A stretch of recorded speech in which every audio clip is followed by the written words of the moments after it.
Exodus. Exodus chapter 1. Now these are the names of the children of Israel which came into Egypt. Every man in his household came with Jacob: Reuben, Simeon, Levi, and Judah; Issachar, Zebulun, and Benjamin; Dan and Naphtali, Gad and Asher. And all the souls that came out of the loins of Jacob were 70 souls, for Joseph was in Egypt already. And Joseph died, and all his brethren, and all that generation. And the children of Israel were fruitful, and increased abundantly, and multiplied, and waxed exceedingly mighty, and the land was filled with them. Now there arose up a new king over Egypt, which knew not Joseph. And he said unto his people, Behold, the people of the children of Israel are more and mightier than we. Come on, let us deal wisely with them, lest they multiply, and it come to pass that when there falleth out any war, they join also unto our enemies, and fight against us, and so get them up out of the land. Therefore they did set over them taskmasters to afflict them with their burdens. And they built for Pharaoh treasure cities, Pithom and Raamses. But the more they afflicted them, the more they multiplied and grew, and they were grieved because of the children of Israel. And the Egyptians made the children of Israel to serve with rigor. And they made their lives bitter with hard bondage, in mortar and in brick, and in all manner of service in the field. All their service wherein they made them serve was with rigor. And the king of Egypt spake to the Hebrew midwives, of which the name of the one was Shiphrah, and the name of the other Puah. And he said, When ye do the office of a midwife to the Hebrew women, and see them upon the stools, if it be a son, then ye shall kill him. But if it be a daughter, then she shall live. But the midwives feared God, and did not as the king of Egypt commanded them, but saved the men children alive. And the king of Egypt called for the midwives, and said unto them, Why have ye done this thing, and have saved the men children alive? And the midwives said unto Pharaoh, Because the Hebrew women are not as the Egyptian women, for they are lively, and are delivered ere the midwives come in unto them. Therefore God dealt well with the midwives, and the people multiplied and waxed very mighty. And it came to pass, because the midwives feared God, that he made them houses. And Pharaoh charged all his people, saying, Every son that is born ye shall cast into the river, and every daughter ye shall save alive. Exodus chapter 2. And there went a man of the house of Levi, and took to wife a daughter of Levi. And the woman conceived and bare a son, and when she saw him that he was a goodly child, she hid him 3 months. And when she could not longer hide him, she took for him an ark of bulrushes, and daubed it with slime and with pitch, and put the child therein. And she laid it in the flags by the river's brink. And his sister stood afar off to wit what would be done to him. And the daughter of Pharaoh came down to wash herself at the river, and her maidens walked along by the river's side. And when she saw the ark among the flags, she sent her maid to fetch it. And when she had opened it, she saw the child, and behold, the babe wept. And she had compassion on him, and said, This is one of the Hebrews' children. Then said his sister to Pharaoh's daughter, Shall I go and call to thee a nurse of the Hebrew women, that she may nurse the child for thee? And Pharaoh's daughter said to her, Go. And the maid went and called the child's mother. And Pharaoh's daughter said unto her, Take this child away and nurse it for me, and I will give thee thy wages. And the woman took the child and nursed it. And the child grew, and she brought him unto Pharaoh's daughter, and he became her son. And she called his name Moses. And she said, Because I drew him out of the water. And it came to pass in those days when Moses was grown, that he went out unto his brethren, and looked on their burdens. And he spied an Egyptian smiting an Hebrew, one of his brethren. And he looked this way and that way, and when he saw that there was no man, he slew the Egyptian, and hid him in the sand. And when he went out the second day, behold, 2 men of the Hebrews strove together. And he said to him that did the wrong, Wherefore smitest thou thy fellow? And he said, Who made thee a prince and a judge over us? Intendest thou to kill me, as thou killedst the Egyptian? And Moses feared, and said, Surely this thing is known. Now when Pharaoh heard this thing, he sought to slay Moses. But Moses fled from the face of Pharaoh and dwelt in the land of Midian, and he sat down by a well. Now the priest of Midian had 7 daughters, and they came and drew water and filled the troughs to water their father's flock. And the shepherds came and drove them away, but Moses stood up and helped them and watered their flock. And when they came to Reuel their father, he said, How is it that ye are come so soon today? And they said, An Egyptian delivered us out of the hand of the shepherds, and also drew water enough for us and watered the flock. And he said unto his daughters, And where is he? Why is it that ye have left the man? Call him, that he may eat bread. And Moses was content to dwell with the man. And he gave Moses Zipporah his daughter.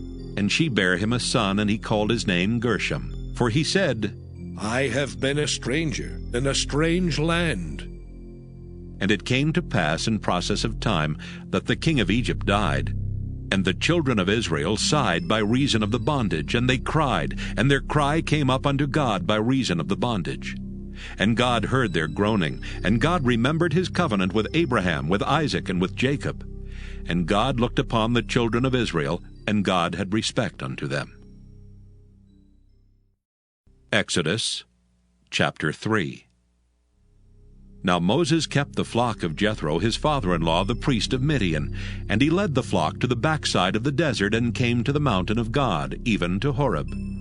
And the angel of the Lord appeared unto him in a flame of fire out of the midst of a bush. And he looked, and behold, the bush burned with fire, and the bush was not consumed. And Moses said, I will now turn aside and see this great sight, why the bush is not burnt. And when the Lord saw that he turned aside to see, God called unto him out of the midst of the bush, and said, Moses, Moses. And he said, Here am I. And he said, Draw not nigh hither. Put off thy shoes from off thy feet, for the place whereon thou standest is holy ground. Moreover he said, I am the God of thy father, the God of Abraham, the God of Isaac, and the God of Jacob. And Moses hid his face, for he was afraid to look upon God. And the Lord said, I have surely seen the affliction of my people which are in Egypt, and have heard their cry by reason of their taskmasters, for I know their sorrows. And I am come down to deliver them out of the hand of the Egyptians, and to bring them up out of that land unto a good land and a large, unto a land flowing with milk and honey, unto the place of the Canaanites, and the Hittites, and the Amorites, and the Perizzites, and the Hivites, and the Jebusites. Now therefore, behold, the cry of the children of Israel is come unto me, and I have also seen the oppression wherewith the Egyptians oppress them. Come now therefore, and I will send thee unto Pharaoh, that thou mayest bring forth my people, the children of Israel, out of Egypt. And Moses said unto God, Who am I, that I should go unto Pharaoh, and that I should bring forth the children of Israel out of Egypt? And he said, Certainly I will be with thee, and this shall be a token unto thee that I have sent thee. When thou hast brought forth the people out of Egypt, ye shall serve God upon this mountain. And Moses said unto God, Behold, when I come unto the children of Israel, and shall say unto them, The God of your fathers hath sent me unto you, and they shall say to me, What is his name? What shall I say unto them? And God said unto Moses, I am that I am.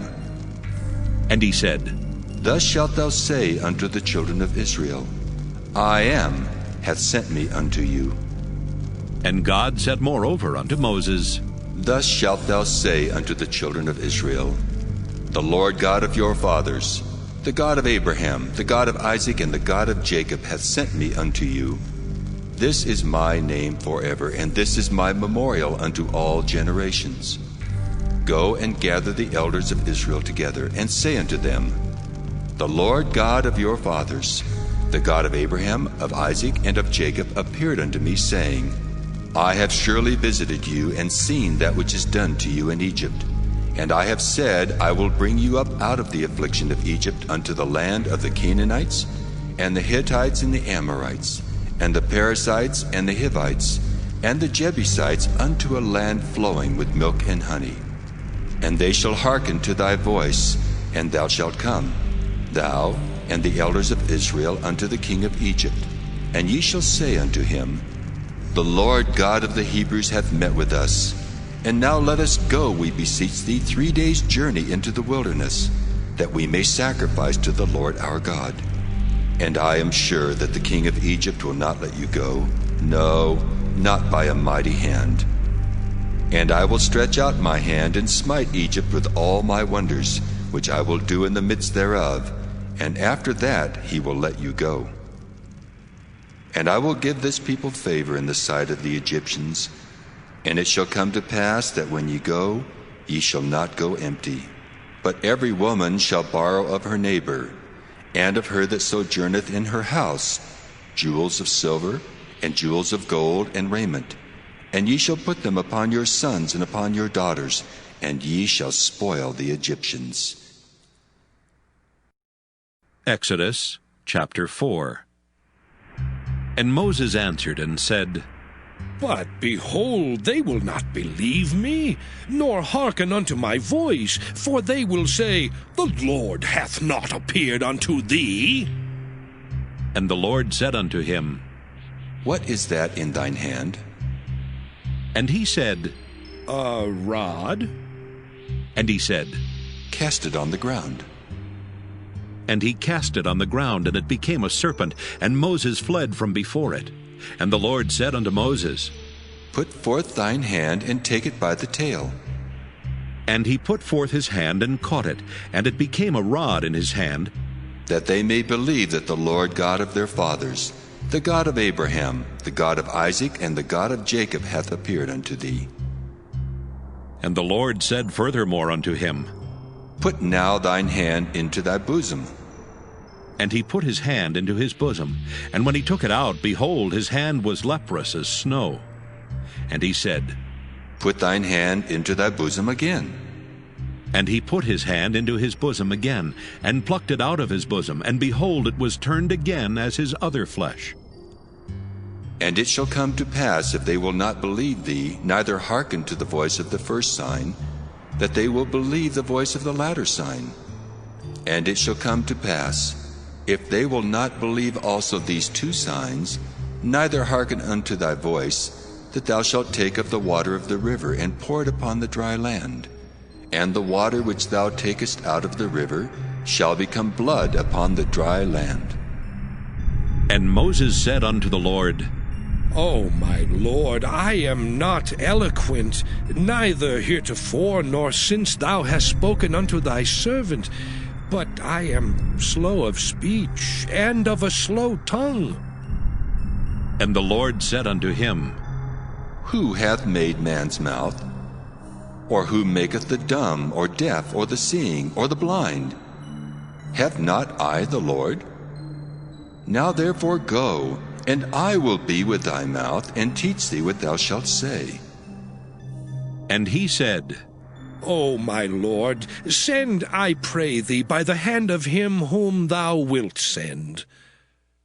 And the anger of the Lord was kindled against Moses, and he said, Is not Aaron the Levite thy brother? I know that he can speak well. And also, behold, he cometh forth to meet thee. And when he seeth thee, he will be glad in his heart. And thou shalt speak unto him, and put words in his mouth. And I will be with thy mouth, and with his mouth, and will teach you what ye shall do. And he shall be thy spokesman unto the people.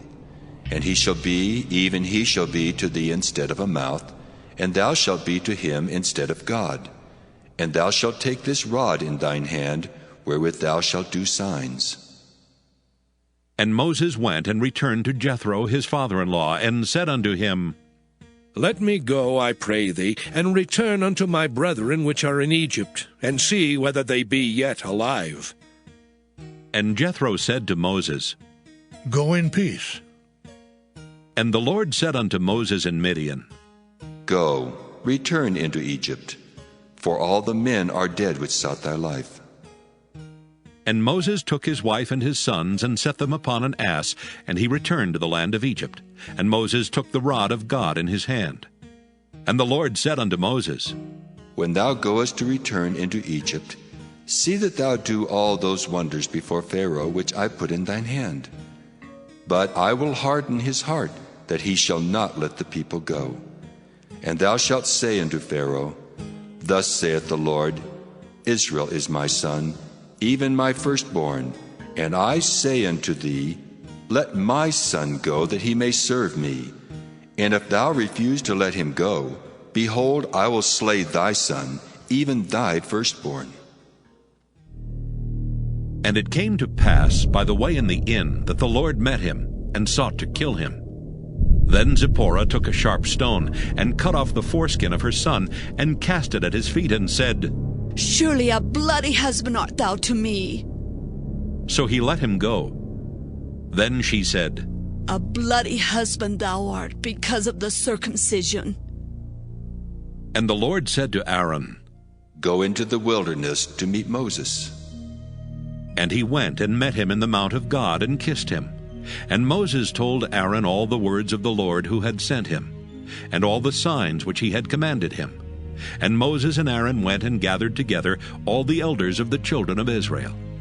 And Aaron spake all the words which the Lord had spoken unto Moses, and did the signs in the sight of the people. And the people believed. And when they heard that the Lord had visited the children of Israel, and that he had looked upon their affliction, then they bowed their heads and worshipped. Exodus chapter 5. And afterward Moses and Aaron went in and told Pharaoh, Thus saith the Lord God of Israel, Let my people go, that they may hold a feast unto me in the wilderness. And Pharaoh said, Who is the Lord, that I should obey his voice to let Israel go? I know not the Lord, neither will I let Israel go. And they said, The God of the Hebrews hath met with us. Let us go, we pray thee, 3 days' journey into the desert, and sacrifice unto the Lord our God, lest he fall upon us with pestilence or with the sword. And the king of Egypt said unto them, Wherefore do ye, Moses and Aaron, let the people from their works? Get you unto your burdens. And Pharaoh said, Behold, the people of the land now are many, and ye make them rest from their burdens? And Pharaoh commanded the same day the taskmasters of the people and their officers, saying, Ye shall no more give the people straw to make brick, as heretofore. Let them go and gather straw for themselves.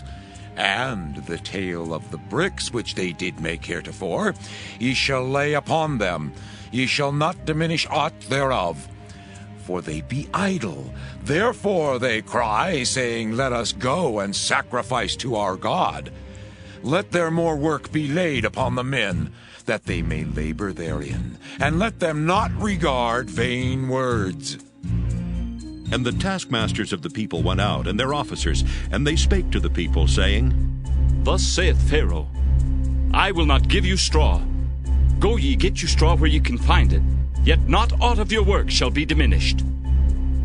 So the people were scattered abroad throughout all the land of Egypt to gather stubble instead of straw. And the taskmasters hasted them, saying, Fulfill your works, your daily tasks, as when there was straw. And the officers of the children of Israel, which Pharaoh's taskmasters had set over them, were beaten and demanded, Wherefore have ye not fulfilled your task in making brick both yesterday and today as heretofore? Then the officers of the children of Israel came and cried unto Pharaoh, saying, Wherefore dealest thou thus with thy servants? There is no straw given unto thy servants, and they say to us, Make brick, and behold, thy servants are beaten. But the fault is in thine own people. But he said, Ye are idle, therefore ye say, Let us go and do sacrifice to the Lord.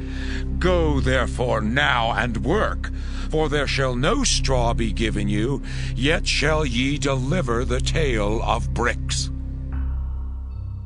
And the officers of the children of Israel did see that they were in evil case, after it was said, Ye shall not minish aught from your bricks of your daily task. And they met Moses and Aaron, who stood in the way as they came forth from Pharaoh. And they said unto them, The Lord look upon you and judge, because ye have made our Savior to be abhorred in the eyes of Pharaoh, and in the eyes of his servants, to put a sword in their hand to slay us. And Moses returned unto the Lord, and said, Lord, wherefore hast thou so evil entreated this people? Why is it that thou hast sent me? For since I came to Pharaoh to speak in thy name, he hath done evil to this people. Neither hast thou delivered thy people at all. Exodus chapter 6.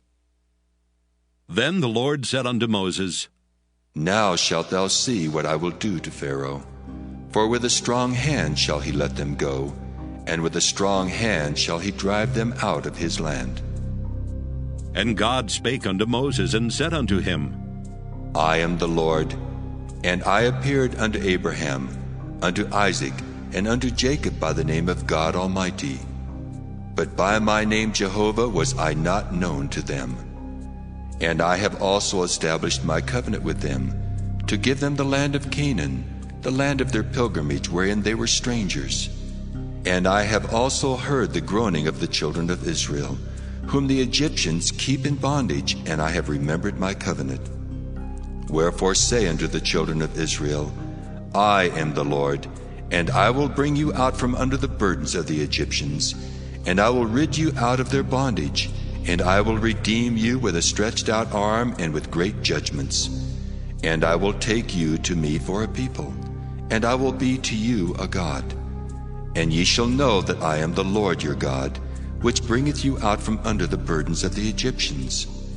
And I will bring you in unto the land, concerning the which I did swear to give it to Abraham, to Isaac, and to Jacob.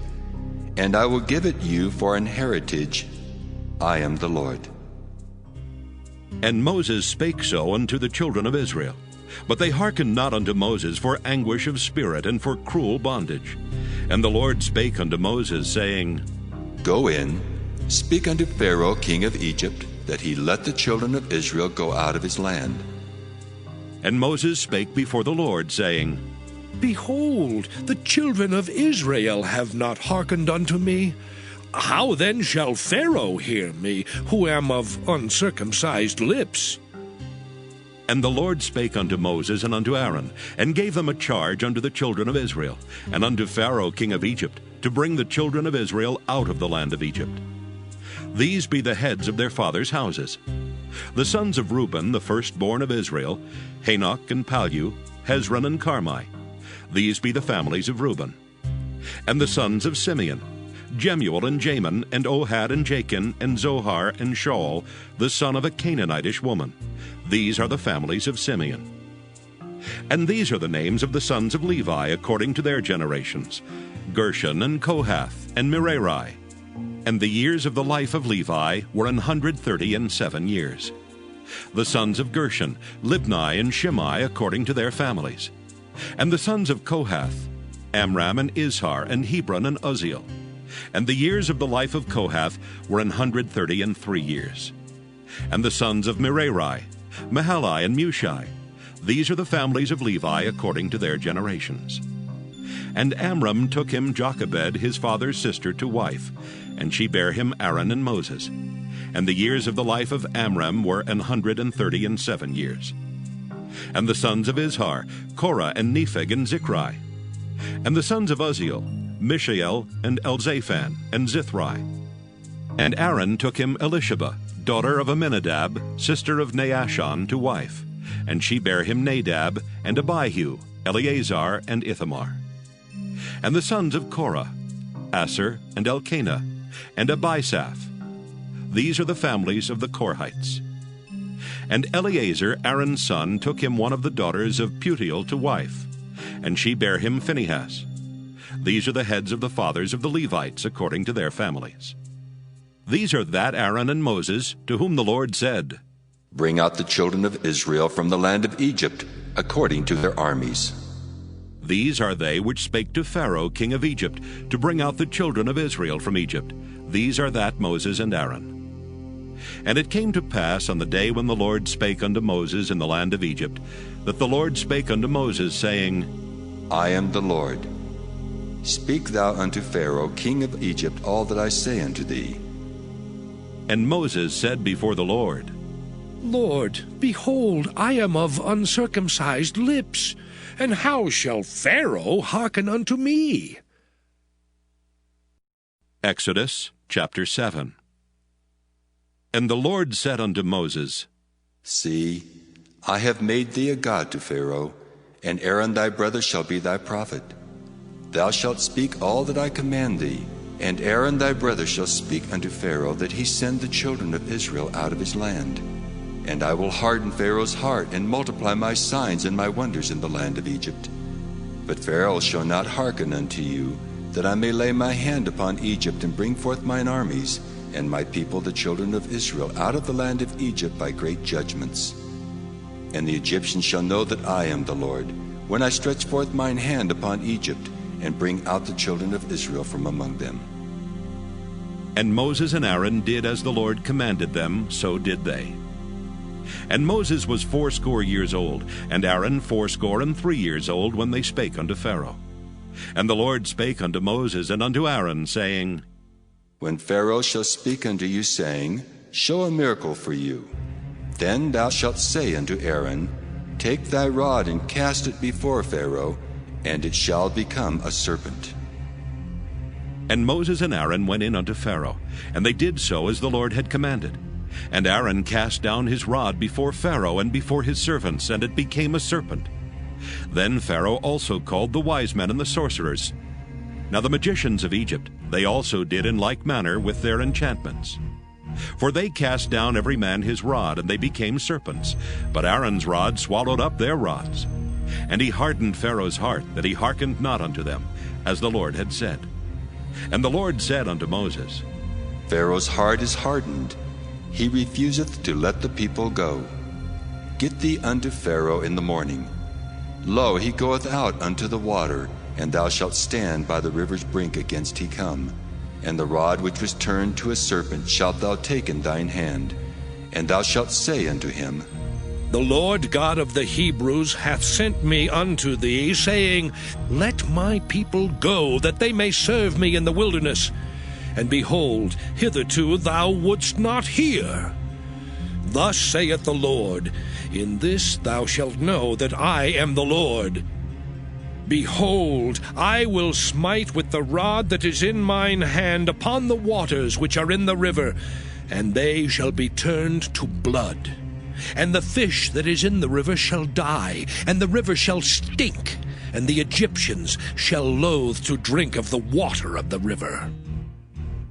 And the Lord spake unto Moses, Say unto Aaron, Take thy rod and stretch out thine hand upon the waters of Egypt, upon their streams, upon their rivers, and upon their ponds, and upon all their pools of water, that they may become blood, and that there may be blood throughout all the land of Egypt, both in vessels of wood and in vessels of stone.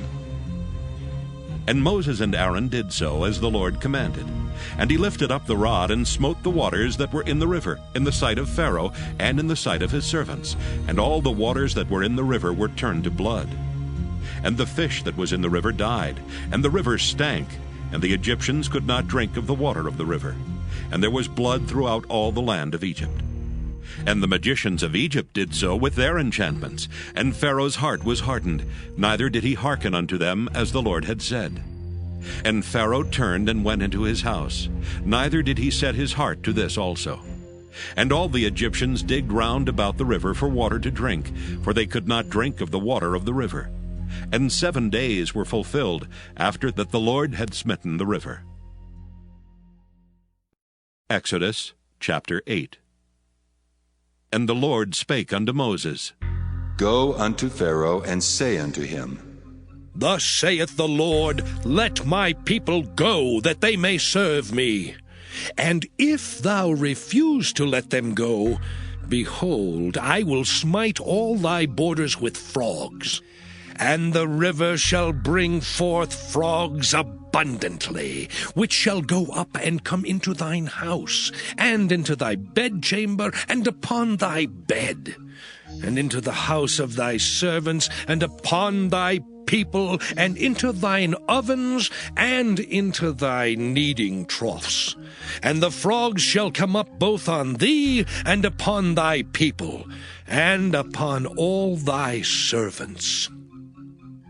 And the Lord spake unto Moses, Say unto Aaron, Stretch forth thine hand with thy rod over the streams, over the rivers and over the ponds, and cause frogs to come up upon the land of Egypt.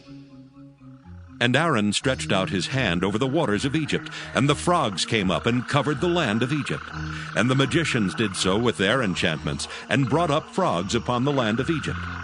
Then Pharaoh called for Moses and Aaron, and said, Entreat the Lord that he may take away the frogs from me and from my people, and I will let the people go, that they may do sacrifice unto the Lord. And Moses said unto Pharaoh, Glory over me. When shall I entreat for thee, and for thy servants, and for thy people, to destroy the frogs from thee and thy houses, that they may remain in the river only? And he said, Tomorrow. And he said, Be it according to thy word, that thou mayest know that there is none like unto the Lord our God.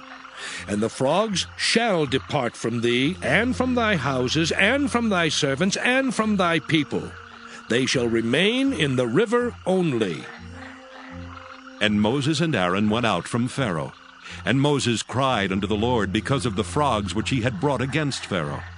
And the Lord did according to the word of Moses, and the frogs died out of the houses, out of the villages, and out of the fields. And they gathered them together upon heaps, and the land stank. But when Pharaoh saw that there was respite, he hardened his heart, and hearkened not unto them, as the Lord had said. And the Lord said unto Moses, Say unto Aaron, Stretch out thy rod, and smite the dust of the land, that it may become lice throughout all the land of Egypt. And they did so. For Aaron stretched out his hand with his rod, and smote the dust of the earth, and it became lice in man and in beast. All the dust of the land became lice throughout all the land of Egypt. And the magicians did so with their enchantments to bring forth lice, but they could not. So there were lice upon man and upon beast. Then the magician said unto Pharaoh, This is the finger of God. And Pharaoh's heart was hardened, and he hearkened not unto them, as the Lord had said. And the Lord said unto Moses, Rise up early in the morning, and stand before Pharaoh. Lo, he cometh forth to the water, and say unto him, Thus saith the Lord, Let my people go, that they may serve me. Else, if thou wilt not let my people go, behold, I will send swarms of flies upon thee, and upon thy servants, and upon thy people, and into thy houses. And the houses of the Egyptians shall be full of swarms of flies, and also the ground whereon they are. And I will sever in that day the land of Goshen, in which my people dwell, that no swarms of flies shall be there. To the end thou mayest know that I am the Lord in the midst of the earth. And I will put a division between my people and thy people. Tomorrow shall this sign be. And the Lord did so. And there came a grievous swarm of flies into the house of Pharaoh, and into his servants' houses, and into all the land of Egypt. The land was corrupted by reason of the swarm of flies. And Pharaoh called for Moses and for Aaron, and said, Go ye, sacrifice to your God in the land. And Moses said, It is not meet so to do, for we shall sacrifice the abomination of the Egyptians to the Lord our God. Lo, shall we sacrifice the abomination of the Egyptians before their eyes, and will they not stone us? We will go 3 days' journey into the wilderness, and sacrifice to the Lord our God, as he shall command us. And Pharaoh said, I will let you go, that ye may sacrifice to the Lord your God in the wilderness. Only ye shall not go very far away. Entreat for me. And Moses said, Behold, I go out from thee, and I will entreat the Lord that the swarms of flies may depart from Pharaoh, from his servants, and from his people tomorrow. But let not Pharaoh deal deceitfully any more in not letting the people go to sacrifice to the Lord. And Moses went out from Pharaoh and entreated the Lord. And the Lord did according to the word of Moses, and he removed the swarms of flies from Pharaoh, from his servants, and from his people. There remained not one. And Pharaoh hardened his heart at this time also, neither would he let the people go. Exodus chapter 9. Then the Lord said unto Moses, Go in unto Pharaoh, and tell him, Thus saith the Lord God of the Hebrews, Let my people go, that they may serve me. For if thou refuse to let them go, and wilt hold them still, behold, the hand of the Lord is upon thy cattle which is in the field, upon the horses, upon the asses, upon the camels, upon the oxen, and upon the sheep. There shall be a very grievous murrain. And the Lord shall sever between the cattle of Israel and the cattle of Egypt, and there shall nothing die of all that is the children's of Israel. And the Lord appointed a set time, saying, Tomorrow the Lord shall do this thing in the land. And the Lord did that thing on the morrow, and all the cattle of Egypt died. But of the cattle of the children of Israel died not one. And Pharaoh sent, and behold, there was not one of the cattle of the Israelites dead. And the heart of Pharaoh was hardened, and he did not let the people go. And the Lord said unto Moses and unto Aaron, Take to you handfuls of ashes of the furnace, and let Moses sprinkle it toward the heaven in the sight of Pharaoh. And it shall become small dust in all the land of Egypt, and shall be a boil breaking forth with blains upon man and upon beast, throughout all the land of Egypt. And they took ashes of the furnace and stood before Pharaoh. And Moses sprinkled it up toward heaven, and it became a boil breaking forth with blains upon man and upon beast. And the magicians could not stand before Moses because of the boils, for the boil was upon the magicians and upon all the Egyptians. And the Lord hardened the heart of Pharaoh, and he hearkened not unto them, as the Lord had spoken unto Moses. And the Lord said unto Moses, Rise up early in the morning, and stand before Pharaoh, and say unto him, Thus saith the Lord God of the Hebrews, Let my people go, that they may serve me. For I will at this time send all my plagues upon thine heart, and upon thy servants, and upon thy people, that thou mayest know that there is none like me in all the earth. For now I will stretch out my hand, that I may smite thee and thy people with pestilence, and thou shalt be cut off from the earth. And in very deed for this cause have I raised thee up, for to show in thee my power, and that my name may be declared throughout all the earth. As yet exaltest thou thyself against my people, that thou wilt not let them go? Behold, tomorrow, about this time, I will cause it to rain a very grievous hail, such as hath not been in Egypt since the foundation thereof, even until now. Send therefore now, and gather thy cattle, and all that thou hast in the field. For upon every man and beast which shall be found in the field, and shall not be brought home, the hail shall come down upon them, and they shall die.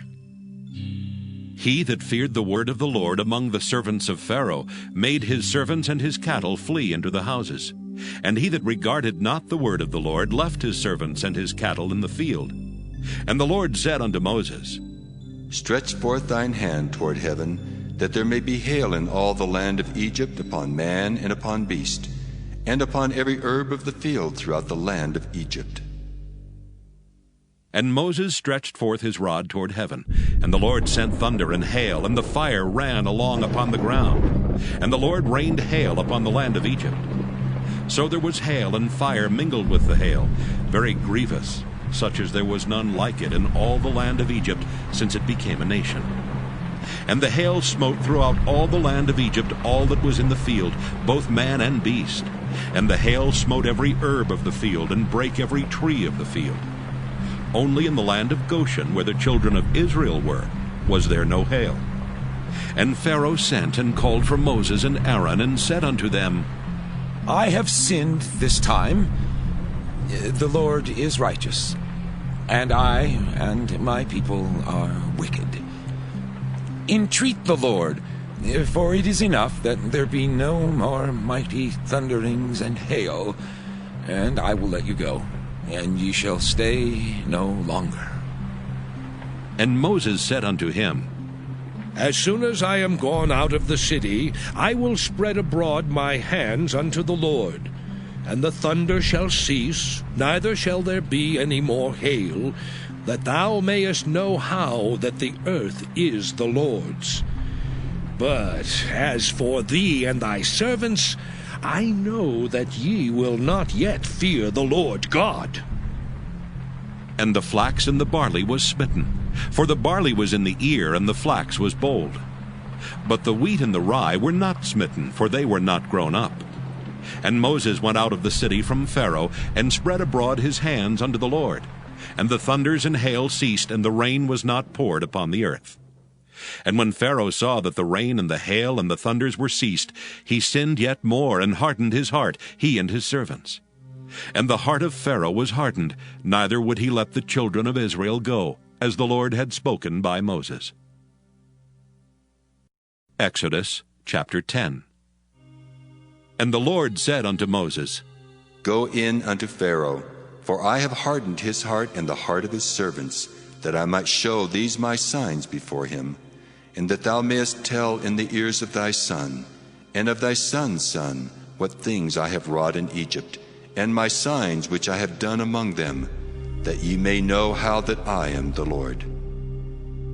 And Moses and Aaron came in unto Pharaoh, and said unto him, Thus saith the Lord God of the Hebrews, How long wilt thou refuse to humble thyself before me? Let my people go, that they may serve me. Else, if thou refuse to let my people go, behold, tomorrow will I bring the locusts into thy coast, and they shall cover the face of the earth, that one cannot be able to see the earth. And they shall eat the residue of that which is escaped, which remaineth unto you from the hail, and shall eat every tree which groweth for you out of the field. And they shall fill thy houses, and the houses of all thy servants, and the houses of all the Egyptians, which neither thy fathers nor thy fathers' fathers have seen, since the day that they were upon the earth unto this day. And he turned himself and went out from Pharaoh. And Pharaoh's servants said unto him, How long shall this man be a snare to us? Let the men go, that they may serve the Lord their God. Knowest thou not yet that Egypt is destroyed? And Moses and Aaron were brought again unto Pharaoh, and he said unto them, Go, serve the Lord your God. But who are they that shall go? And Moses said, We will go with our young and with our old, with our sons and with our daughters, with our flocks and with our herds will we go, for we must hold a feast unto the Lord. And he said unto them, Let the Lord be so with you, as I will let you go. And your little ones, look to it, for evil is before you. Not so. Go now, ye that are men, and serve the Lord, for that ye did desire. And they were driven out from Pharaoh's presence. And the Lord said unto Moses, Stretch out thine hand over the land of Egypt, for the locusts, that they may come up upon the land of Egypt, and eat every herb of the land, even all that the hail hath left. And Moses stretched forth his rod over the land of Egypt, and the Lord brought an east wind upon the land all that day and all that night. And when it was morning, the east wind brought the locusts. And the locusts went up over all the land of Egypt, and rested in all the coasts of Egypt. Very grievous were they. Before them there were no such locusts as they, neither after them shall be such. For they covered the face of the whole earth, so that the land was darkened. And they did eat every herb of the land, and all the fruit of the trees which the hail had left. And there remained not any green thing in the trees, or in the herbs of the field, through all the land of Egypt. Then Pharaoh called for Moses and Aaron in haste, and he said, I have sinned against the Lord your God and against you. Now therefore forgive, I pray thee, my sin only this once, and entreat the Lord your God that he may take away from me this death only. And he went out from Pharaoh and entreated the Lord. And the Lord turned a mighty strong west wind, which took away the locusts and cast them into the Red Sea. There remained not one locust in all the coasts of Egypt. But the Lord hardened Pharaoh's heart, so that he would not let the children of Israel go. And the Lord said unto Moses, Stretch out thine hand toward heaven, that there may be darkness over the land of Egypt, even darkness which may be felt. And Moses stretched forth his hand toward heaven, and there was a thick darkness in all the land of Egypt 3 days. They saw not one another, neither rose any from his place for 3 days. But all the children of Israel had light in their dwellings. And Pharaoh called unto Moses and said, Go ye, serve the Lord, only let your flocks and your herds be stayed. Let your little ones also go with you. And Moses said, Thou must give us also sacrifices and burnt offerings, that we may sacrifice unto the Lord our God. Our cattle also shall go with us. There shall not an hoof be left behind. For thereof must we take to serve the Lord our God. And we know not with what we must serve the Lord until we come thither. But the Lord hardened Pharaoh's heart, and he would not let them go. And Pharaoh said unto him, Get thee from me! Take heed to thyself, see my face no more, for in that day thou seest my face, thou shalt die. And Moses said, Thou hast spoken well. I will see thy face again no more.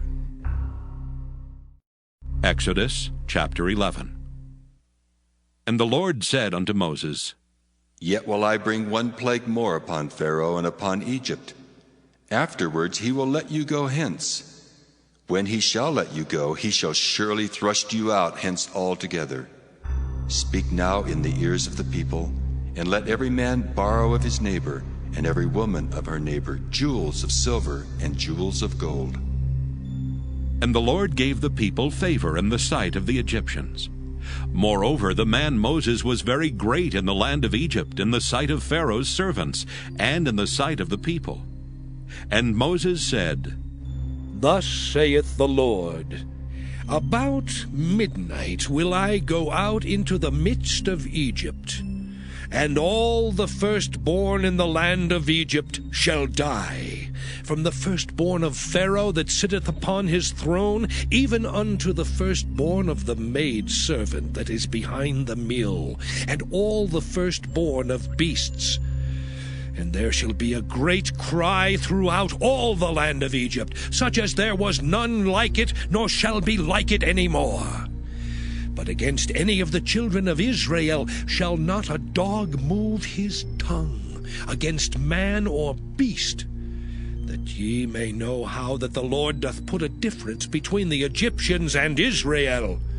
And all these thy servants shall come down unto me, and bow down themselves unto me, saying, Get thee out, and all the people that follow thee. And after that I will go out. And he went out from Pharaoh in a great anger. And the Lord said unto Moses, Pharaoh shall not hearken unto you, that my wonders may be multiplied in the land of Egypt. And Moses and Aaron did all these wonders before Pharaoh.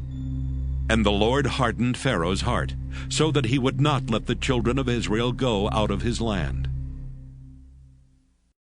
Exodus chapter 12. And the Lord spake unto Moses and Aaron in the land of Egypt, saying, This month shall be unto you the beginning of months. It shall be the first month of the year to you. Speak ye unto all the congregation of Israel, saying, In the 10th day of this month they shall take to them every man a lamb, according to the house of their fathers, a lamb for an house. And if the household be too little for the lamb, let him and his neighbor next unto his house take it according to the number of the souls. Every man according to his eating shall make your count for the lamb. Your lamb shall be without blemish, a male of the first year. Ye shall take it out from the sheep or from the goats, and ye shall keep it up until the 14th day of the same month. And the whole assembly of the congregation of Israel shall kill it in the evening. And they shall take of the blood, and strike it on the 2 side posts and on the upper doorpost of the houses wherein they shall eat it. And they shall eat the flesh in that night, roast with fire, and unleavened bread, and with bitter herbs they shall eat it. Eat not of it raw, nor sodden at all with water, but roast with fire, his head with his legs, and with the purtenance thereof. And ye shall let nothing of it remain until the morning, and that which remaineth of it until the morning ye shall burn with fire. And thus shall ye eat it, with your loins girded, your shoes on your feet, and your staff in your hand. And ye shall eat it in haste. It is the Lord's Passover. For I will pass through the land of Egypt this night, and will smite all the firstborn in the land of Egypt, both man and beast. And against all the gods of Egypt I will execute judgment. I am the Lord. And the blood shall be to you for a token upon the houses where ye are. And when I see the blood, I will pass over you, and the plague shall not be upon you to destroy you when I smite the land of Egypt. And this day shall be unto you for a memorial, and ye shall keep it a feast to the Lord throughout your generations. Ye shall keep it a feast by an ordinance forever. 7 days shall ye eat unleavened bread. Even the first day ye shall put away leaven out of your houses. For whosoever eateth leavened bread from the first day until the 7th day, that soul shall be cut off from Israel. And in the first day there shall be an holy convocation. And in the 7th day there shall be an holy convocation to you. No manner of work shall be done in them, save that which every man must eat, that only may be done of you. And ye shall observe the feast of unleavened bread. For in this selfsame day have I brought your armies out of the land of Egypt. Therefore shall ye observe this day in your generations by an ordinance forever. In the 1st month, on the 14th day of the month at even, ye shall eat unleavened bread, until the 21st day of the month at even. 7 days shall there be no leaven found in your houses.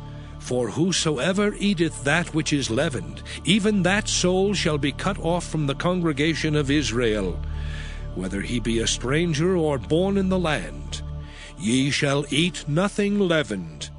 In all your habitations shall ye eat unleavened bread. Then Moses called for all the elders of Israel, and said unto them, Draw out and take you a lamb according to your families, and kill the Passover.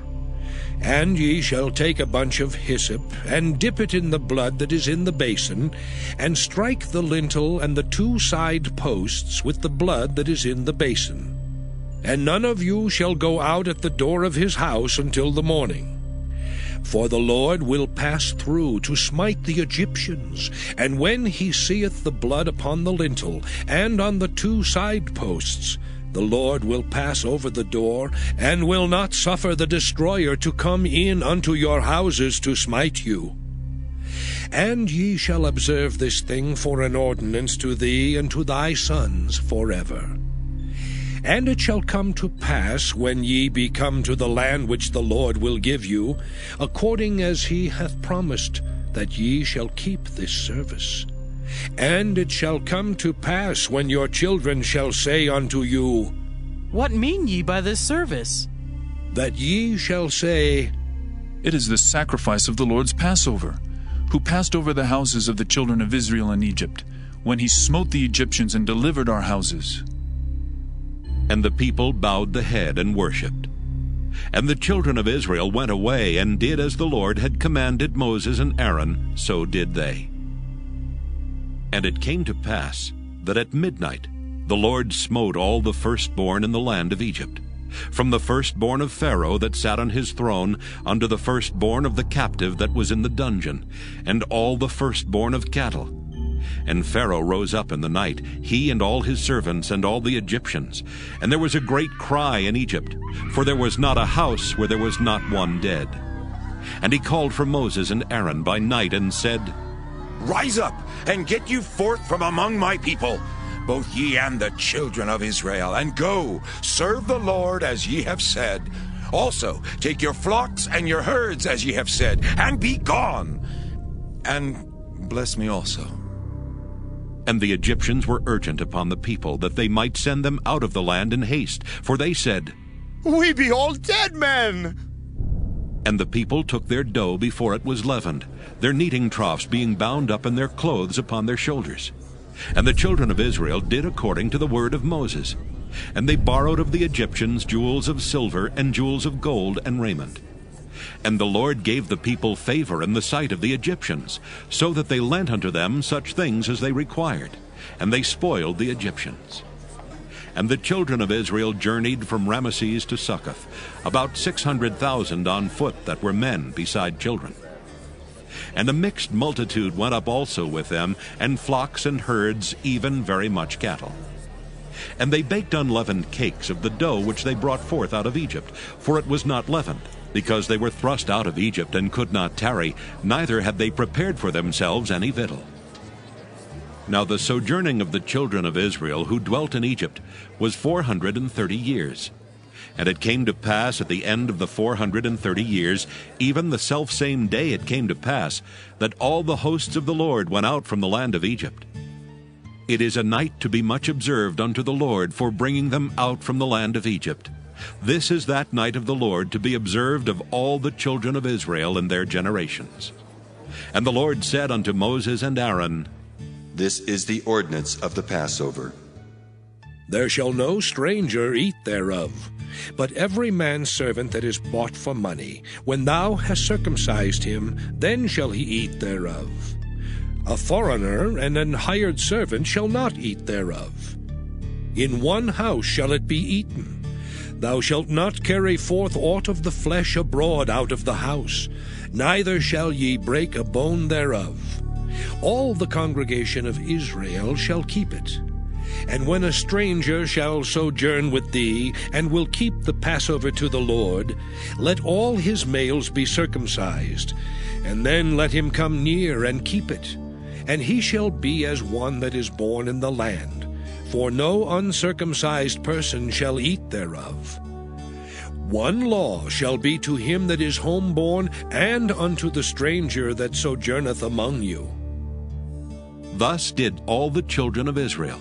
As the Lord commanded Moses and Aaron, so did they.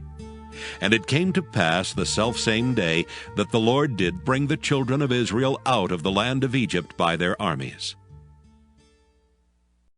Exodus chapter 13. And the Lord spake unto Moses, saying, Sanctify unto me all the firstborn, whatsoever openeth the womb among the children of Israel, both of man and of beast. It is mine. And Moses said unto the people, Remember this day in which ye came out from Egypt, out of the house of bondage.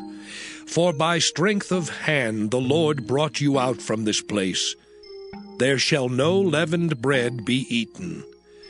This day came ye out in the month Abib. And it shall be, when the Lord shall bring thee into the land of the Canaanites, and the Hittites, and the Amorites, and the Hivites, and the Jebusites, which he sware unto thy fathers to give thee, a land flowing with milk and honey, that thou shalt keep this service in this month. 7 days thou shalt eat unleavened bread, and in the 7th day shall be a feast to the Lord. Unleavened bread shall be eaten 7 days, and there shall no leavened bread be seen with thee, neither shall there be leaven seen with thee in all thy quarters. And thou shalt show thy son in that day, saying, This is done because of that which the Lord did unto me when I came forth out of Egypt. And it shall be for a sign unto thee upon thine hand, and for a memorial between thine eyes, that the Lord's law may be in thy mouth. For with a strong hand hath the Lord brought thee out of Egypt. Thou shalt therefore keep this ordinance in his season from year to year. And it shall be, when the Lord shall bring thee into the land of the Canaanites, as he sware unto thee and to thy fathers, and shall give it thee, that thou shalt set apart unto the Lord all that openeth the matrix, and every firstling that cometh of a beast which thou hast, the males shall be the Lord's. And every firstling of an ass thou shalt redeem with a lamb. And if thou wilt not redeem it, then thou shalt break his neck. And all the firstborn of man among thy children shalt thou redeem. And it shall be, when thy son asketh thee in time to come, saying, What is this? That thou shalt say unto him, By strength of hand the Lord brought us out from Egypt, from the house of bondage. And it came to pass, when Pharaoh would hardly let us go, that the Lord slew all the firstborn in the land of Egypt, both the firstborn of man and the firstborn of beast. Therefore I sacrifice to the Lord all that open the matrix, being males. But all the firstborn of my children I redeem. And it shall be for a token upon thine hand, and for frontlets between thine eyes. For by strength of hand the Lord brought us forth out of Egypt.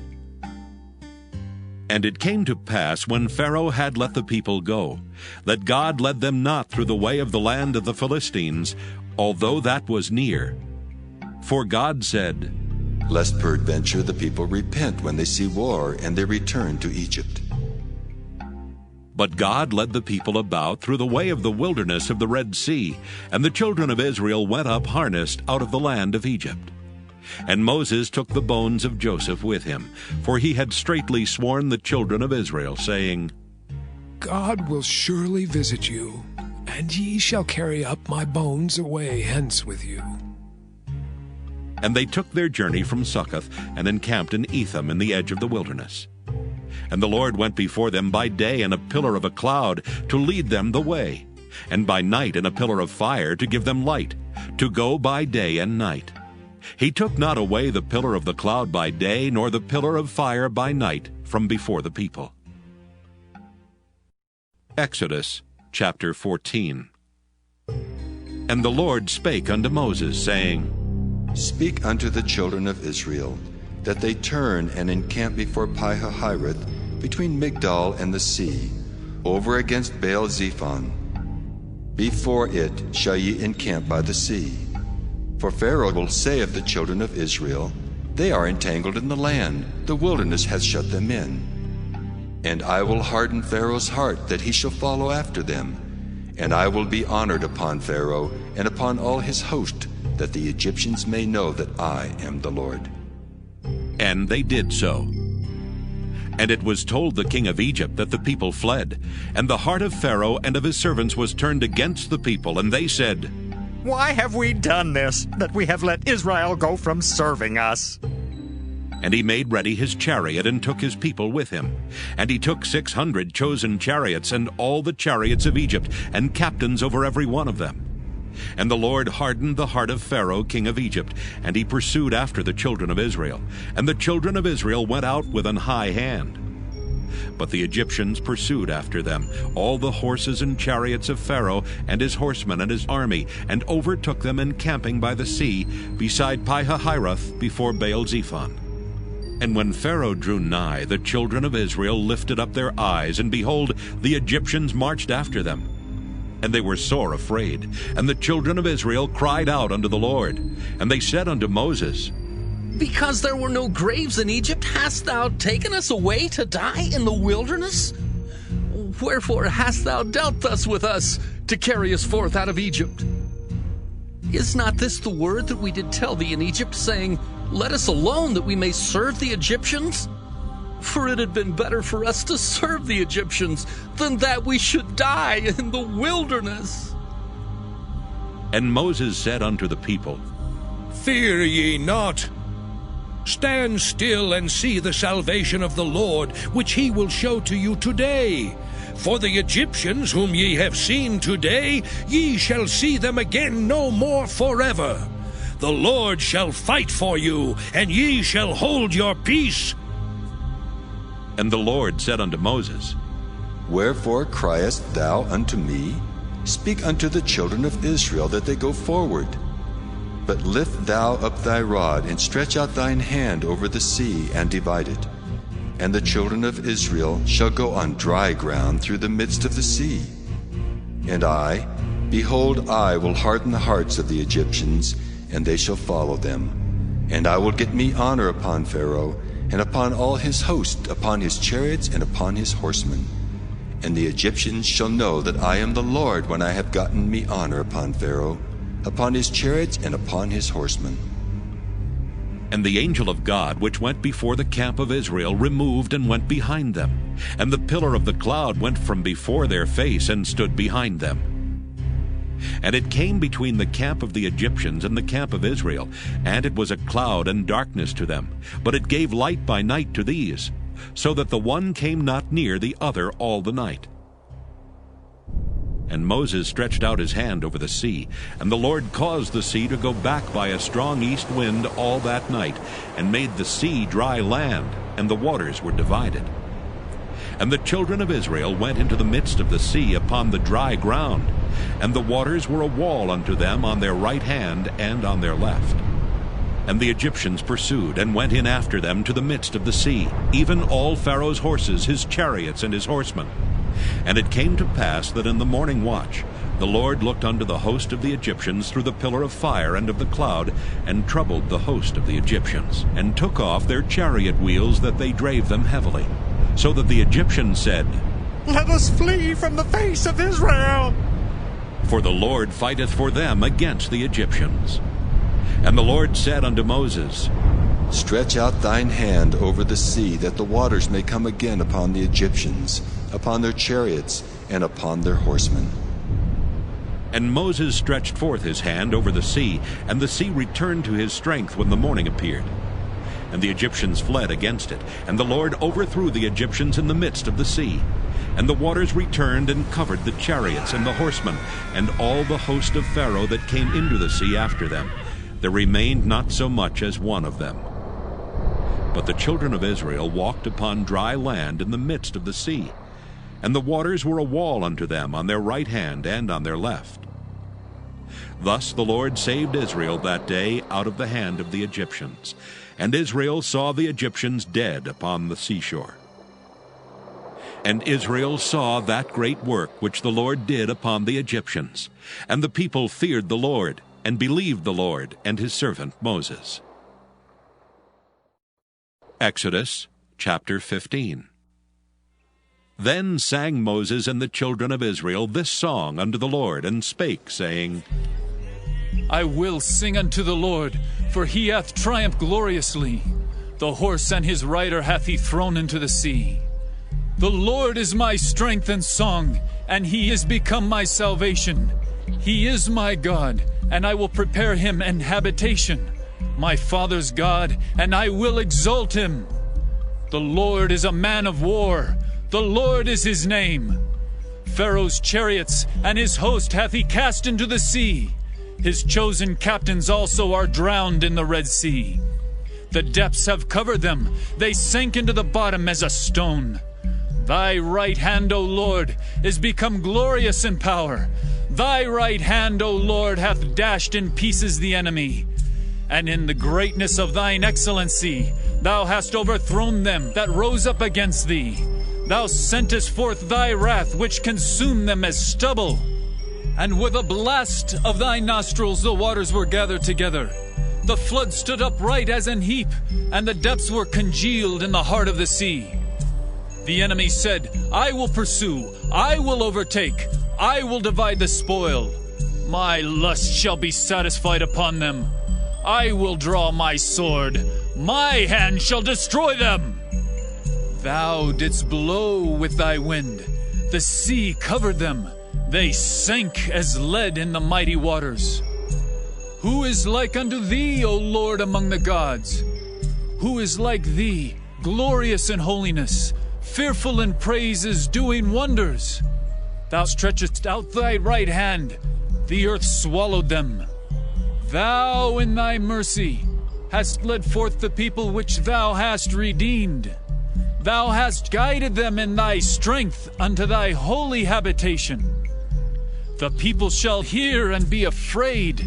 Sorrow shall take hold on the inhabitants of Palestina. Then the dukes of Edom shall be amazed. The mighty men of Moab, trembling, shall take hold upon them. All the inhabitants of Canaan shall melt away. Fear and dread shall fall upon them. By the greatness of thine arm, they shall be as still as a stone. Till thy people pass over, O Lord, till the people pass over which thou hast purchased. Thou shalt bring them in and plant them in the mountain of thine inheritance, in the place, O Lord, which thou hast made for thee to dwell in the sanctuary, O Lord, which thy hands have established. The Lord shall reign forever and ever. For the horse of Pharaoh went in with his chariots and with his horsemen into the sea, and the Lord brought again the waters of the sea upon them. But the children of Israel went on dry land in the midst of the sea. And Miriam the prophetess, the sister of Aaron, took a timbrel in her hand, and all the women went out after her with timbrels and with dances. And Miriam answered them, Sing ye to the Lord, for he hath triumphed gloriously. The horse and his rider hath he thrown into the sea. So Moses brought Israel from the Red Sea, and they went out into the wilderness of Shur. And they went 3 days in the wilderness and found no water. And when they came to Marah, they could not drink of the waters of Marah, for they were bitter. Therefore the name of it was called Marah. And the people murmured against Moses, saying, What shall we drink? And he cried unto the Lord, and the Lord showed him a tree, which when he had cast into the waters were made sweet. There he made for them a statute and an ordinance, and there he proved them, and said, If thou wilt diligently hearken to the voice of the Lord thy God, and wilt do that which is right in his sight, and wilt give ear to his commandments, and keep all his statutes, I will put none of these diseases upon thee, which I have brought upon the Egyptians. For I am the Lord that healeth thee. And they came to Elim, where were 12 wells of water, and 70 palm trees, and they encamped there by the waters. Exodus chapter 16. And they took their journey from Elim, and all the congregation of the children of Israel came unto the wilderness of Sin, which is between Elim and Sinai, on the 15th day of the 2nd month after their departing out of the land of Egypt. And the whole congregation of the children of Israel murmured against Moses and Aaron in the wilderness. And the children of Israel said unto them, Would to God we had died by the hand of the Lord in the land of Egypt, when we sat by the flesh pots, and when we did eat bread to the full. For ye have brought us forth into this wilderness to kill this whole assembly with hunger. Then said the Lord unto Moses, Behold, I will rain bread from heaven for you, and the people shall go out and gather a certain rate every day, that I may prove them, whether they will walk in my law or no. And it shall come to pass that on the 6th day they shall prepare that which they bring in, and it shall be twice as much as they gather daily. And Moses and Aaron said unto all the children of Israel, At even then ye shall know that the Lord hath brought you out from the land of Egypt. And in the morning then ye shall see the glory of the Lord, for that he heareth your murmurings against the Lord. And what are we that ye murmur against us? And Moses said, This shall be when the Lord shall give you in the evening flesh to eat, and in the morning bread to the full. For that the Lord heareth your murmurings which ye murmur against him. And what are we? Your murmurings are not against us, but against the Lord. And Moses spake unto Aaron, Say unto all the congregation of the children of Israel, Come near before the Lord, for he hath heard your murmurings. And it came to pass, as Aaron spake unto the whole congregation of the children of Israel, that they looked toward the wilderness, and behold, the glory of the Lord appeared in the cloud. And the Lord spake unto Moses, saying, I have heard the murmurings of the children of Israel. Speak unto them, saying, At even ye shall eat flesh, and in the morning ye shall be filled with bread, and ye shall know that I am the Lord your God. And it came to pass that at even the quails came up and covered the camp, and in the morning the dew lay round about the host. And when the dew that lay was gone up, behold, upon the face of the wilderness there lay a small round thing, as small as the hoarfrost on the ground. And when the children of Israel saw it, they said one to another, It is manna. For they wist not what it was. And Moses said unto them, This is the bread which the Lord hath given you to eat. This is the thing which the Lord hath commanded. Gather of it every man according to his eating, an omer for every man according to the number of your persons. Take ye every man for them which are in his tents. And the children of Israel did so, and gathered, some more, some less. And when they did meet it with an omer, he that gathered much had nothing over, and he that gathered little had no lack. They gathered every man according to his eating. And Moses said, Let no man leave of it till the morning. Notwithstanding they hearkened not unto Moses, but some of them left of it until the morning, and it bred worms and stank, and Moses was wroth with them. And they gathered it every morning, every man according to his eating, and when the sun waxed hot, it melted. And it came to pass that on the 6th day they gathered twice as much bread, 2 omers for one man. And all the rulers of the congregation came and told Moses. And he said unto them, This is that which the Lord hath said. Tomorrow is the rest of the holy Sabbath unto the Lord. Bake that which ye will bake today, and seethe that ye will seethe. And that which remaineth over lay up for you to be kept until the morning. And they laid it up till the morning as Moses bade, and it did not stink, neither was there any worm therein. And Moses said, Eat that today, for today is a Sabbath unto the Lord. Today ye shall not find it in the field. 6 days ye shall gather it, but on the 7th day, which is the Sabbath, in it there shall be none. And it came to pass that there went out some of the people on the 7th day for to gather, and they found none. And the Lord said unto Moses, How long refuse ye to keep my commandments and my laws? See, for that the Lord hath given you the Sabbath. Therefore he giveth you on the 6th day the bread of 2 days. Abide ye every man in his place. Let no man go out of his place on the 7th day. So the people rested on the 7th day. And the house of Israel called the name thereof manna. And it was like coriander seed white, and the taste of it was like wafers made with honey.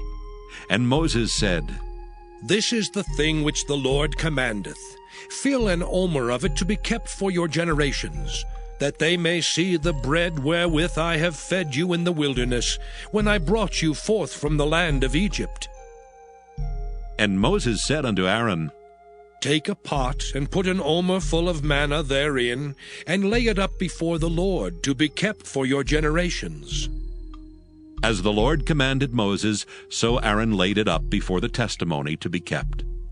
And the children of Israel did eat manna 40 years, until they came to a land inhabited. They did eat manna until they came unto the borders of the land of Canaan. Now an omer is the 10th part of an ephah.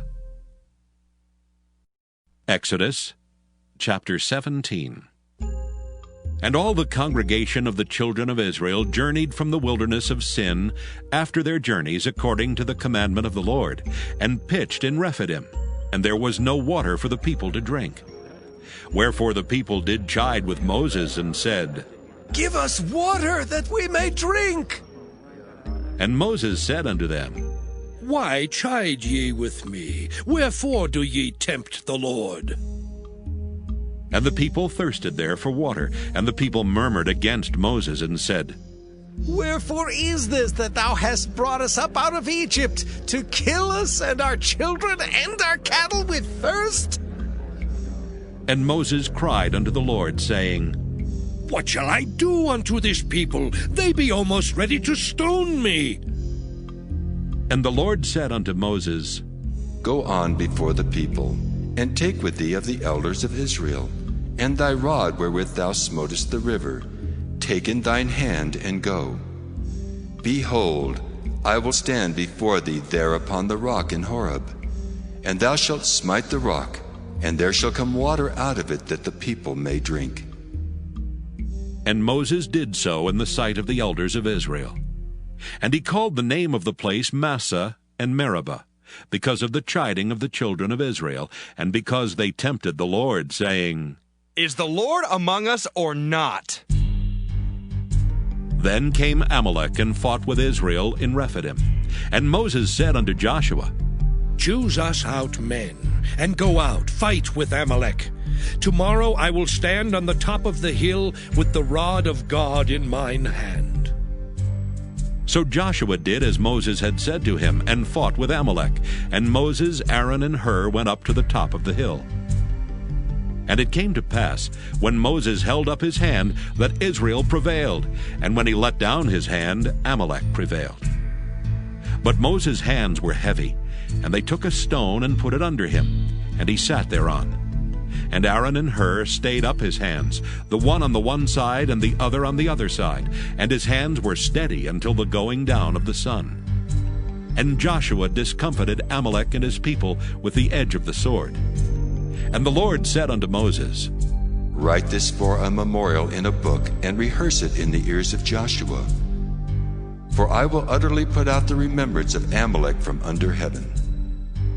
And Moses built an altar, and called the name of it Jehovah Nissi. For he said, Because the Lord hath sworn that the Lord will have war with Amalek from generation to generation. Exodus chapter 18. When Jethro, the priest of Midian, Moses' father-in-law, heard of all that God had done for Moses and for Israel his people, and that the Lord had brought Israel out of Egypt, then Jethro, Moses' father-in-law, took Zipporah, Moses' wife, after he had sent her back, and her 2 sons, of which the name of the one was Gershom. For he said, I have been an alien in a strange land. And the name of the other was Eleazar. For the God of my father, said he, was mine help, and delivered me from the sword of Pharaoh. And Jethro, Moses' father-in-law, came with his sons and his wife unto Moses into the wilderness, where he encamped at the mount of God. And he said unto Moses, I, thy father-in-law Jethro, am come unto thee, and thy wife and her 2 sons with her. And Moses went out to meet his father-in-law, and did obeisance, and kissed him. And they asked each other of their welfare, and they came into the tent. And Moses told his father-in-law all that the Lord had done unto Pharaoh, and to the Egyptians for Israel's sake, and all the travail that had come upon them by the way, and how the Lord delivered them. And Jethro rejoiced for all the goodness which the Lord had done to Israel, whom he had delivered out of the hand of the Egyptians. And Jethro said, Blessed be the Lord, who hath delivered you out of the hand of the Egyptians. and out of the hand of Pharaoh, who hath delivered the people from under the hand of the Egyptians. Now I know that the Lord is greater than all gods, for in the thing wherein they dealt proudly he was above them. And Jethro, Moses' father-in-law, took a burnt offering and sacrifices for God. And Aaron came, and all the elders of Israel, to eat bread with Moses' father-in-law before God. And it came to pass on the morrow that Moses sat to judge the people, and the people stood by Moses from the morning unto the evening. And when Moses' father-in-law saw all that he did to the people, he said, What is this thing that thou doest to the people? Why sittest thou thyself alone, and all the people stand by thee from morning until even? And Moses said unto his father-in-law, Because the people come unto me to inquire of God. When they have a matter, they come unto me, and I judge between one and another, and I do make them know the statutes of God and his laws. And Moses' father-in-law said unto him, The thing that thou doest is not good. Thou wilt surely wear away both thou and this people that is with thee. For this thing is too heavy for thee. Thou art not able to perform it thyself alone. Hearken now unto my voice. I will give thee counsel, and God shall be with thee. Be thou for the people to Godward, that thou mayest bring the causes unto God. And thou shalt teach them ordinances and laws, and shalt show them the way wherein they must walk, and the work that they must do.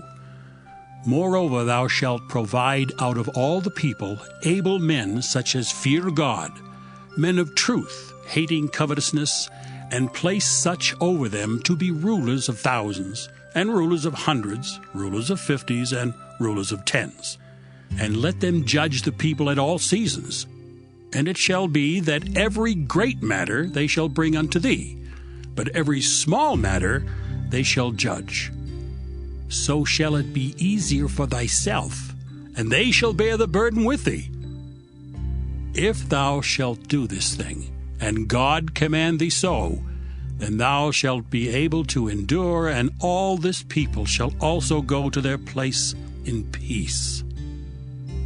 So Moses hearkened to the voice of his father-in-law, and did all that he had said.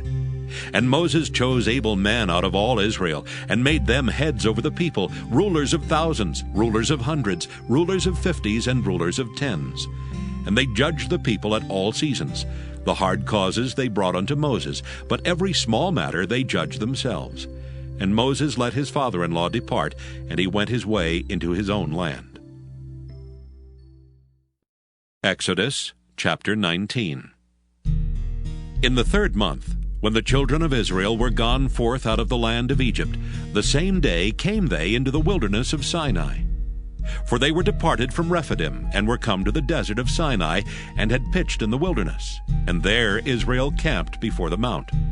And Moses went up unto God, and the Lord called unto him out of the mountain, saying, Thus shalt thou say to the house of Jacob, and tell the children of Israel, Ye have seen what I did unto the Egyptians, and how I bare you on eagle's wings, and brought you unto myself. Now therefore, if ye will obey my voice indeed, and keep my covenant, then ye shall be a peculiar treasure unto me above all people, for all the earth is mine.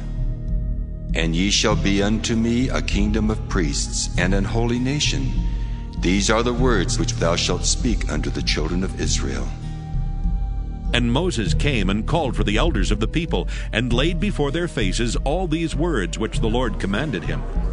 And all the people answered together and said, All that the Lord hath spoken we will do. And Moses returned the words of the people unto the Lord. And the Lord said unto Moses, Lo, I come unto thee in a thick cloud, that the people may hear when I speak with thee, and believe thee forever. And Moses told the words of the people unto the Lord.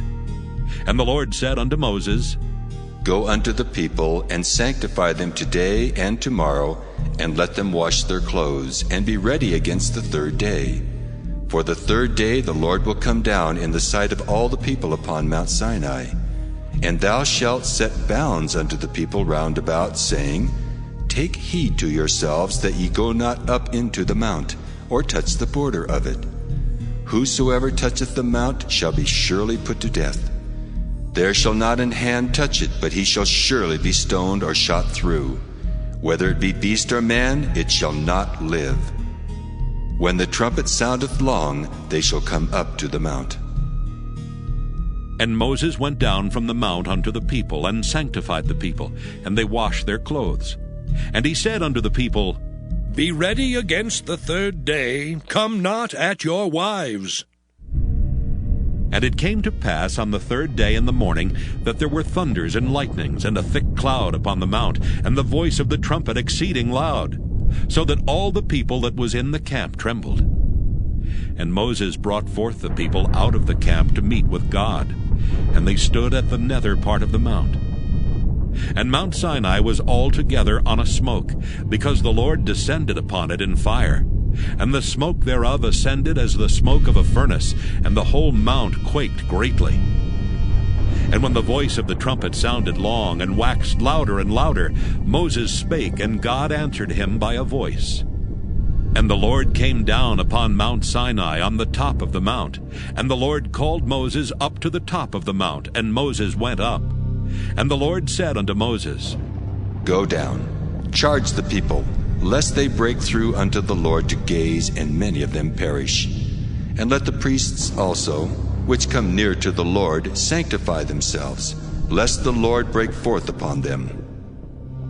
And Moses said unto the Lord, The people cannot come up to Mount Sinai, for thou chargest us, saying, Set bounds about the mount, and sanctify it. And the Lord said unto him, Away, get thee down, and thou shalt come up, thou and Aaron with thee. But let not the priests and the people break through to come up unto the Lord, lest he break forth upon them. So Moses went down unto the people, and spake unto them. Exodus chapter 20.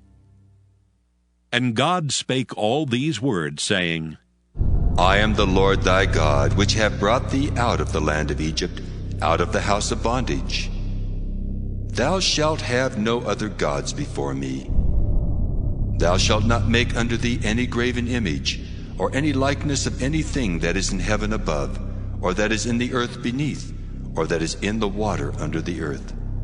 Thou shalt not bow down thyself to them, nor serve them. For I, the Lord thy God, am a jealous God, visiting the iniquity of the fathers upon the children unto the third and fourth generation of them that hate me, and showing mercy unto thousands of them that love me and keep my commandments. Thou shalt not take the name of the Lord thy God in vain, for the Lord will not hold him guiltless that taketh his name in vain. Remember the Sabbath day to keep it holy. 6 days shalt thou labor and do all thy work. But the seventh day is the Sabbath of the Lord thy God. In it thou shalt not do any work, thou, nor thy son, nor thy daughter, thy manservant, nor thy maidservant, nor thy cattle, nor thy stranger that is within thy gates. For in 6 days the Lord made heaven and earth, the sea, and all that in them is, and rested the seventh day. Wherefore the Lord blessed the Sabbath day, and hallowed it. Honor thy father and thy mother, that thy days may be long upon the land which the Lord thy God giveth thee. Thou shalt not kill. Thou shalt not commit adultery. Thou shalt not steal. Thou shalt not bear false witness against thy neighbor. Thou shalt not covet thy neighbor's house. Thou shalt not covet thy neighbor's wife, nor his manservant, nor his maidservant, nor his ox, nor his ass, nor anything that is thy neighbor's.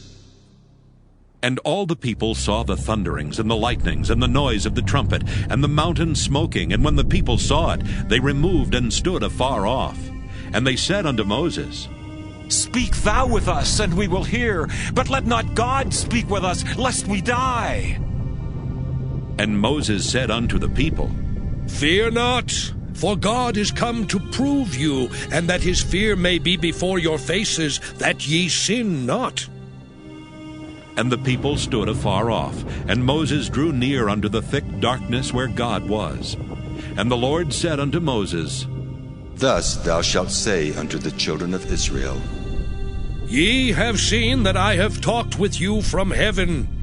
Ye shall not make with me gods of silver, neither shall ye make unto you gods of gold.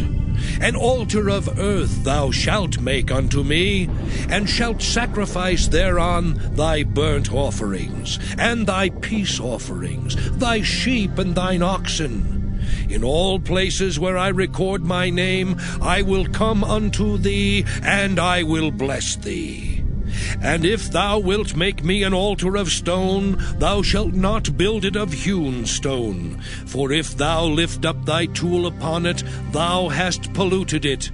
Neither shalt thou go up by steps unto mine altar, that thy nakedness be not discovered thereon. Exodus chapter 21. Now these are the judgments which thou shalt set before them. If thou buy an Hebrew servant, 6 years he shall serve, and in the 7th he shall go out free for nothing. If he came in by himself, he shall go out by himself.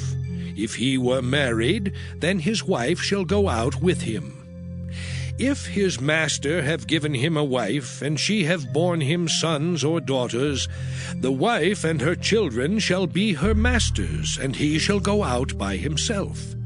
And if the servant shall plainly say, I love my master, my wife and my children, I will not go out free, then his master shall bring him unto the judges. He shall also bring him to the door, or unto the door post. And his master shall bore his ear through with an awl, and he shall serve him forever. And if a man sell his daughter to be a maidservant, she shall not go out as the men servants do. If she please not her master, who hath betrothed her to himself, then shall he let her be redeemed. To sell her unto a strange nation he shall have no power, seeing he hath dealt deceitfully with her. And if he have betrothed her unto his son, he shall deal with her after the manner of daughters. If he take him another wife, her food, her raiment, and her duty of marriage shall he not diminish.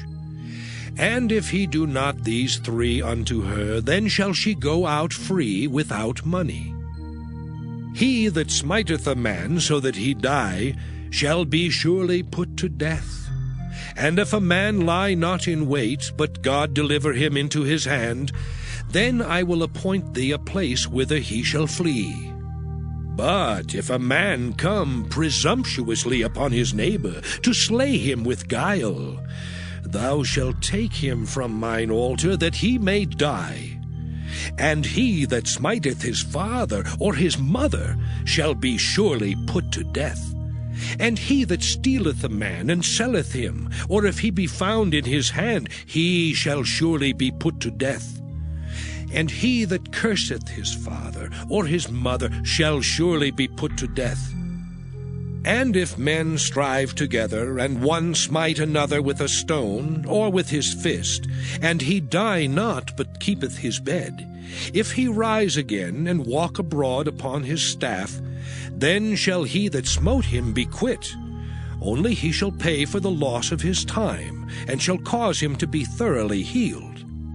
And if a man smite his servant or his maid with a rod, and he die under his hand, he shall be surely punished. Notwithstanding, if he continue a day or 2, he shall not be punished, for he is his money. If men strive and hurt a woman with child, so that her fruit depart from her, and yet no mischief follow, he shall be surely punished according as the woman's husband will lay upon him, and he shall pay as the judges determine. And if any mischief follow, then thou shalt give life for life, eye for eye, tooth for tooth, hand for hand, foot for foot, burning for burning, wound for wound, stripe for stripe. And if a man smite the eye of his servant, or the eye of his maid, that it perish, he shall let him go free for his eye's sake. And if he smite out his manservant's tooth, or his maidservant's tooth, he shall let him go free for his tooth's sake. If an ox gore a man or a woman, that they die, then the ox shall be surely stoned, and his flesh shall not be eaten, but the owner of the ox shall be quit. But if the ox were wont to push with his horn in time past, and it hath been testified to his owner, and he hath not kept him in, but that he hath killed a man or a woman, the ox shall be stoned, and his owner also shall be put to death. If there be laid on him a sum of money, then he shall give for the ransom of his life whatsoever is laid upon him. Whether he have gored a son, or have gored a daughter, according to this judgment shall it be done unto him. If the ox shall push a manservant or a maidservant, he shall give unto their master 30 shekels of silver, and the ox shall be stoned. And if a man shall open a pit, or if a man shall dig a pit and not cover it, and an ox or an ass fall therein, the owner of the pit shall make it good, and give money unto the owner of them, and the dead beast shall be his. And if one man's ox hurt another's, that he die, then they shall sell the live ox, and divide the money of it, and the dead ox also they shall divide. Or if it be known that the ox hath used to push in time past, and his owner hath not kept him in, he shall surely pay ox for ox, and the dead shall be his own. Exodus chapter 22. If a man shall steal an ox or a sheep, and kill it or sell it, he shall restore 5 oxen for an ox, and 4 sheep for a sheep.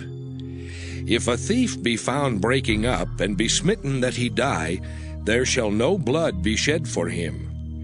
If the sun be risen upon him, there shall be blood shed for him, for he should make full restitution. If he have nothing, then he shall be sold for his theft. If the theft be certainly found in his hand alive, whether it be ox or ass or sheep, he shall restore double. If a man shall cause a field or vineyard to be eaten, and shall put in his beast, and shall feed in another man's field, of the best of his own field and of the best of his own vineyard shall he make restitution. If fire break out and catch in thorns, so that the stacks of corn or the standing corn or the field be consumed therewith, he that kindled the fire shall surely make restitution. If a man shall deliver unto his neighbor money or stuff to keep, and it be stolen out of the man's house, if the thief be found, let him pay double. If the thief be not found, then the master of the house shall be brought unto the judges, to see whether he have put his hand unto his neighbor's goods. For all manner of trespass, whether it be for ox, for ass, for sheep, for raiment, or for any manner of lost thing which another challengeth to be his, the cause of both parties shall come before the judges. And whom the judges shall condemn, he shall pay double unto his neighbor. If a man deliver unto his neighbor an ass, or an ox, or a sheep, or any beast to keep, and it die, or be hurt, or driven away, no man seeing it, then shall an oath of the Lord be between them both, that he hath not put his hand unto his neighbor's goods, and the owner of it shall accept thereof, and he shall not make it good. And if it be stolen from him, he shall make restitution unto the owner thereof. If it be torn in pieces, then let him bring it for witness, and he shall not make good that which was torn. And if a man borrow aught of his neighbor, and it be hurt or die, the owner thereof being not with it, he shall surely make it good. But if the owner thereof be with it, he shall not make it good. If it be an hired thing, it came for his hire. And if a man entice a maid that is not betrothed, and lie with her, he shall surely endow her to be his wife. If her father utterly refuse to give her unto him, he shall pay money according to the dowry of virgins. Thou shalt not suffer a witch to live. Whosoever lieth with a beast shall surely be put to death. He that sacrificeth unto any god save unto the Lord only, he shall be utterly destroyed. Thou shalt neither vex a stranger nor oppress him, for ye were strangers in the land of Egypt. Ye shall not afflict any widow or fatherless child. If thou afflict them in any wise, and they cry at all unto me, I will surely hear their cry. And my wrath shall wax hot, and I will kill you with the sword, and your wives shall be widows, and your children fatherless. If thou lend money to any of my people that is poor by thee, thou shalt not be to him as an usurer, neither shalt thou lay upon him usury. If thou at all take thy neighbor's raiment to pledge, thou shalt deliver it unto him by that the sun goeth down. For that is his covering only, it is his raiment for his skin. Wherein shall he sleep? And it shall come to pass, when he crieth unto me, that I will hear, for I am gracious. Thou shalt not revile the gods, nor curse the ruler of thy people. Thou shalt not delay to offer the first of thy ripe fruits and of thy liquors. The firstborn of thy sons shalt thou give unto me. Likewise shalt thou do with thine oxen and with thy sheep. 7 days it shall be with his dam. On the 8th day thou shalt give it me. And ye shall be holy men unto me. Neither shall ye eat any flesh that is torn of beasts in the field. Ye shall cast it to the dogs. Exodus chapter 23. Thou shalt not raise a false report. Put not thine hand with the wicked to be an unrighteous witness. Thou shalt not follow a multitude to do evil. Neither shalt thou speak in a cause to decline after many to wrest judgment. Neither shalt thou countenance a poor man in his cause. If thou meet thine enemy's ox or his ass going astray, thou shalt surely bring it back to him again. If thou see the ass of him that hateth thee lying under his burden, and wouldest forbear to help him, thou shalt surely help with him. Thou shalt not wrest the judgment of thy poor in his cause. Keep thee far from a false matter, and the innocent and righteous slay thou not, for I will not justify the wicked. And thou shalt take no gift, for the gift blindeth the wise, and perverteth the words of the righteous. Also thou shalt not oppress a stranger, for ye know the heart of a stranger, seeing ye were strangers in the land of Egypt. And 6 years thou shalt sow thy land, and shalt gather in the fruits thereof. But the 7th year thou shalt let it rest and lie still, that the poor of thy people may eat. And what they leave the beasts of the field shall eat. In like manner thou shalt deal with thy vineyard and with thy oliveyard. 6 days thou shalt do thy work, and on the 7th day thou shalt rest. That thine ox and thine ass may rest, and the son of thy handmaid, and the stranger may be refreshed. And in all things that I have said unto you be circumspect. And make no mention of the name of other gods, neither let it be heard out of thy mouth. 3 times thou shalt keep a feast unto me in the year. Thou shalt keep the feast of unleavened bread. Thou shalt eat unleavened bread 7 days, as I commanded thee in the time appointed of the month Abib. For in it thou camest out from Egypt, and none shall appear before me empty. And the feast of harvest, the first fruits of thy labors, which thou hast sown in the field. And the feast of ingathering, which is in the end of the year, when thou hast gathered in thy labors out of the field. 3 times in the year all thy males shall appear before the Lord God. Thou shalt not offer the blood of my sacrifice with leavened bread, neither shall the fat of my sacrifice remain until the morning. The first of the firstfruits of thy land thou shalt bring into the house of the Lord thy God. Thou shalt not see the kid in his mother's milk. Behold, I send an angel before thee to keep thee in the way, and to bring thee into the place which I have prepared. Beware of him, and obey his voice. Provoke him not, for he will not pardon your transgressions, for my name is in him. But if thou shalt indeed obey his voice, and do all that I speak, then I will be an enemy unto thine enemies, and an adversary unto thine adversaries. For mine angel shall go before thee, and bring thee in unto the Amorites, and the Hittites, and the Perizzites, and the Canaanites, and Hivites, and the Jebusites, and I will cut them off. Thou shalt not bow down to their gods, nor serve them, nor do after their works, but thou shalt utterly overthrow them, and quite break down their images. And ye shall serve the Lord your God, and he shall bless thy bread and thy water, and I will take sickness away from the midst of thee. There shall nothing cast their young, nor be barren in thy land. The number of thy days I will fulfill. I will send my fear before thee, and will destroy all the people to whom thou shalt come, and I will make all thine enemies turn their backs unto thee.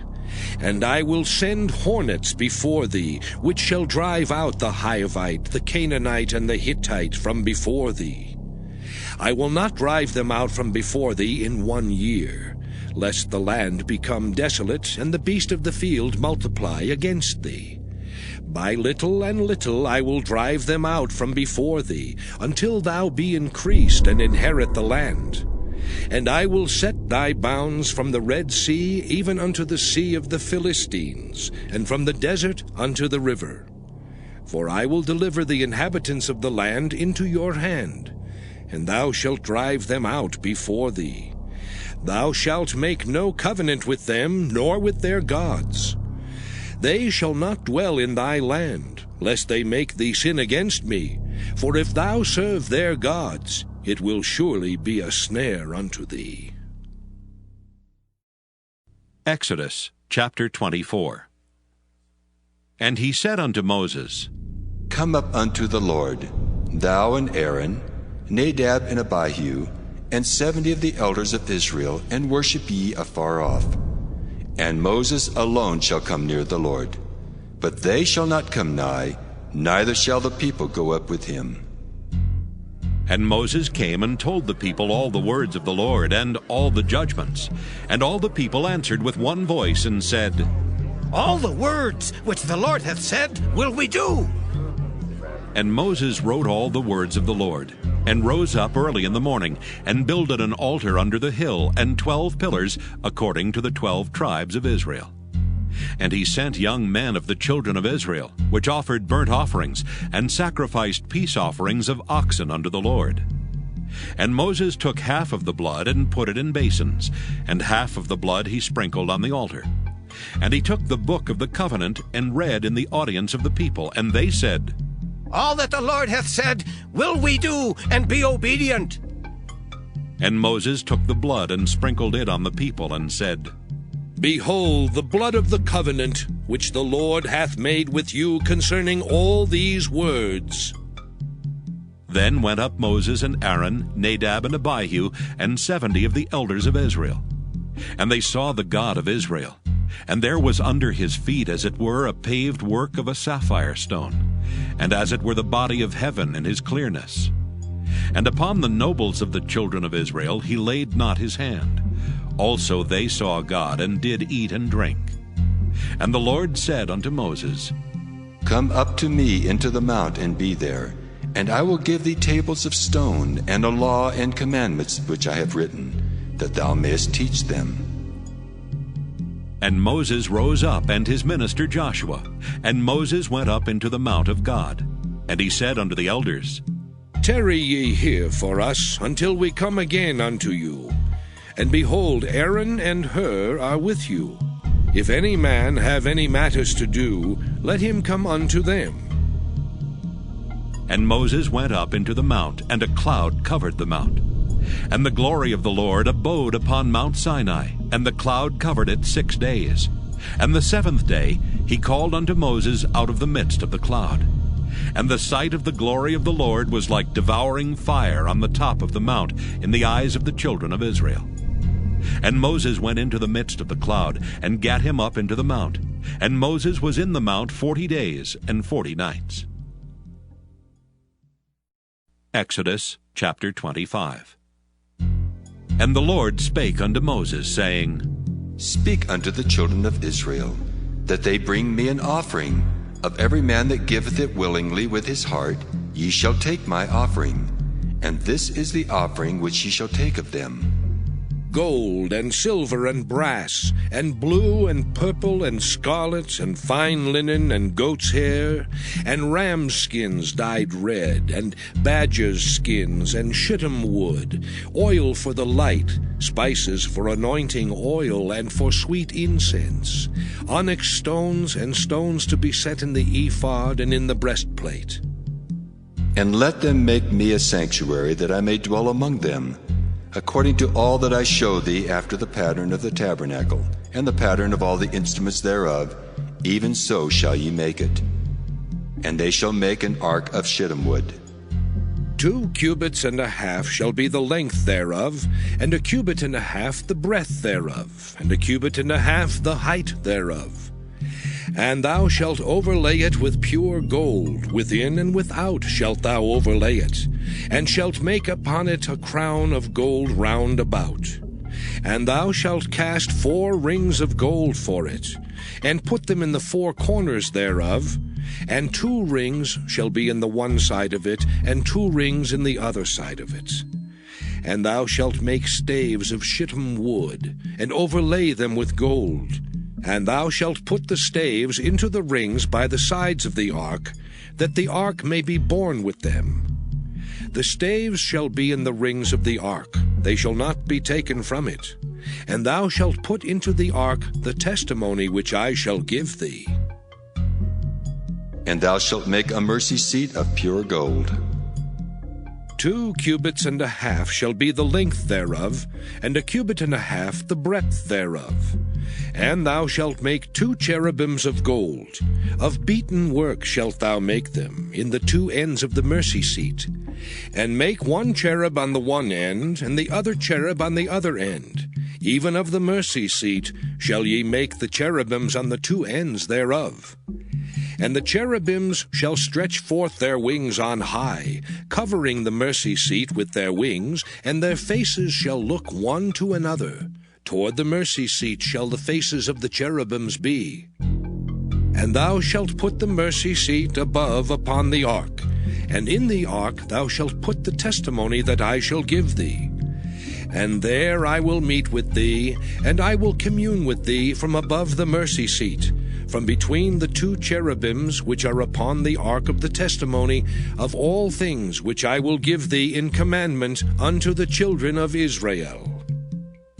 Thou shalt also make a table of shittim wood. 2 cubits shall be the length thereof, and 1 cubit the breadth thereof, and 1 cubit and a half the height thereof. And thou shalt overlay it with pure gold, and make thereto a crown of gold round about. And thou shalt make unto it a border of an handbreadth round about. And thou shalt make a golden crown to the border thereof round about. And thou shalt make for it 4 rings of gold, and put the rings in the 4 corners that are on the 4 feet thereof. Over against the border shall the rings be for places of the staves to bear the table. And thou shalt make the staves of shittim wood, and overlay them with gold, that the table may be borne with them. And thou shalt make the dishes thereof, and spoons thereof, and covers thereof, and bowls thereof, to cover withal. Of pure gold shalt thou make them. And thou shalt set upon the table showbread before me alway. And thou shalt make a candlestick of pure gold. Of beaten work shall the candlestick be made. His shaft and his branches, his bowls, his knops and his flowers shall be of the same. And 6 branches shall come out of the sides of it, 3 branches of the candlestick out of the one side, and 3 branches of the candlestick out of the other side.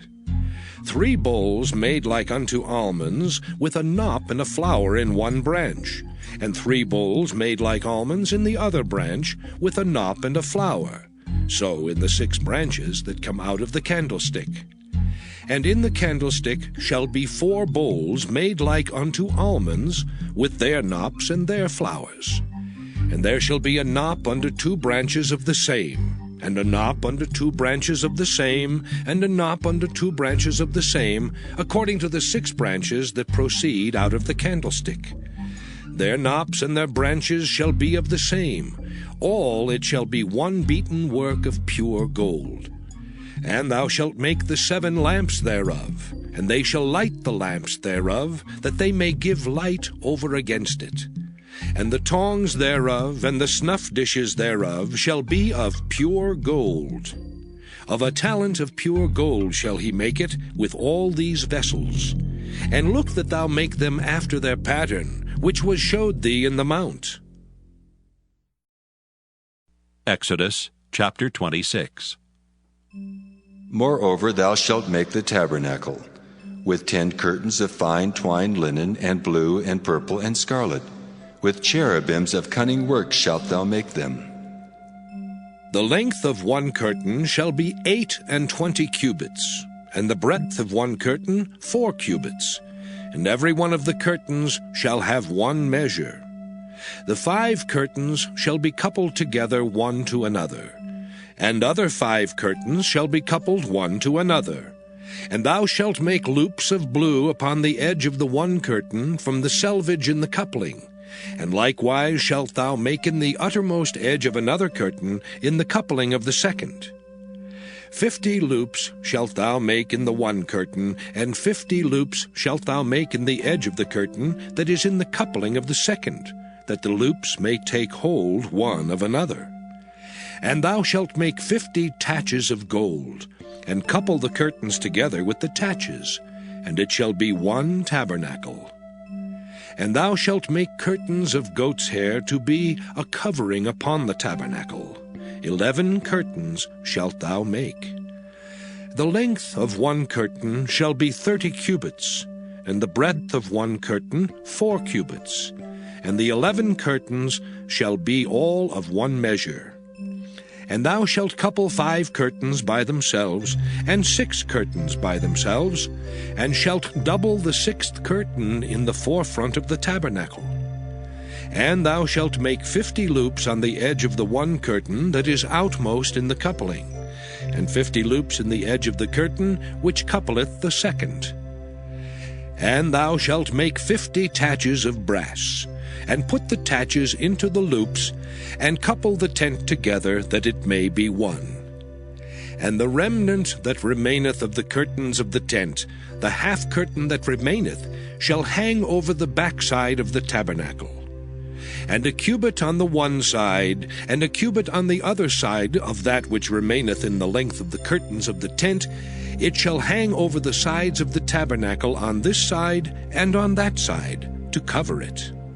And thou shalt make a covering for the tent of rams' skins dyed red, and a covering above of badgers' skins. And thou shalt make boards for the tabernacle of shittim wood standing up. 10 cubits shall be the length of a board, and a cubit and a half shall be the breadth of 1 board. 2 tenons shall there be in 1 board, set in order one against another. Thus shalt thou make for all the boards of the tabernacle. And thou shalt make the boards for the tabernacle, 20 boards on the south side southward.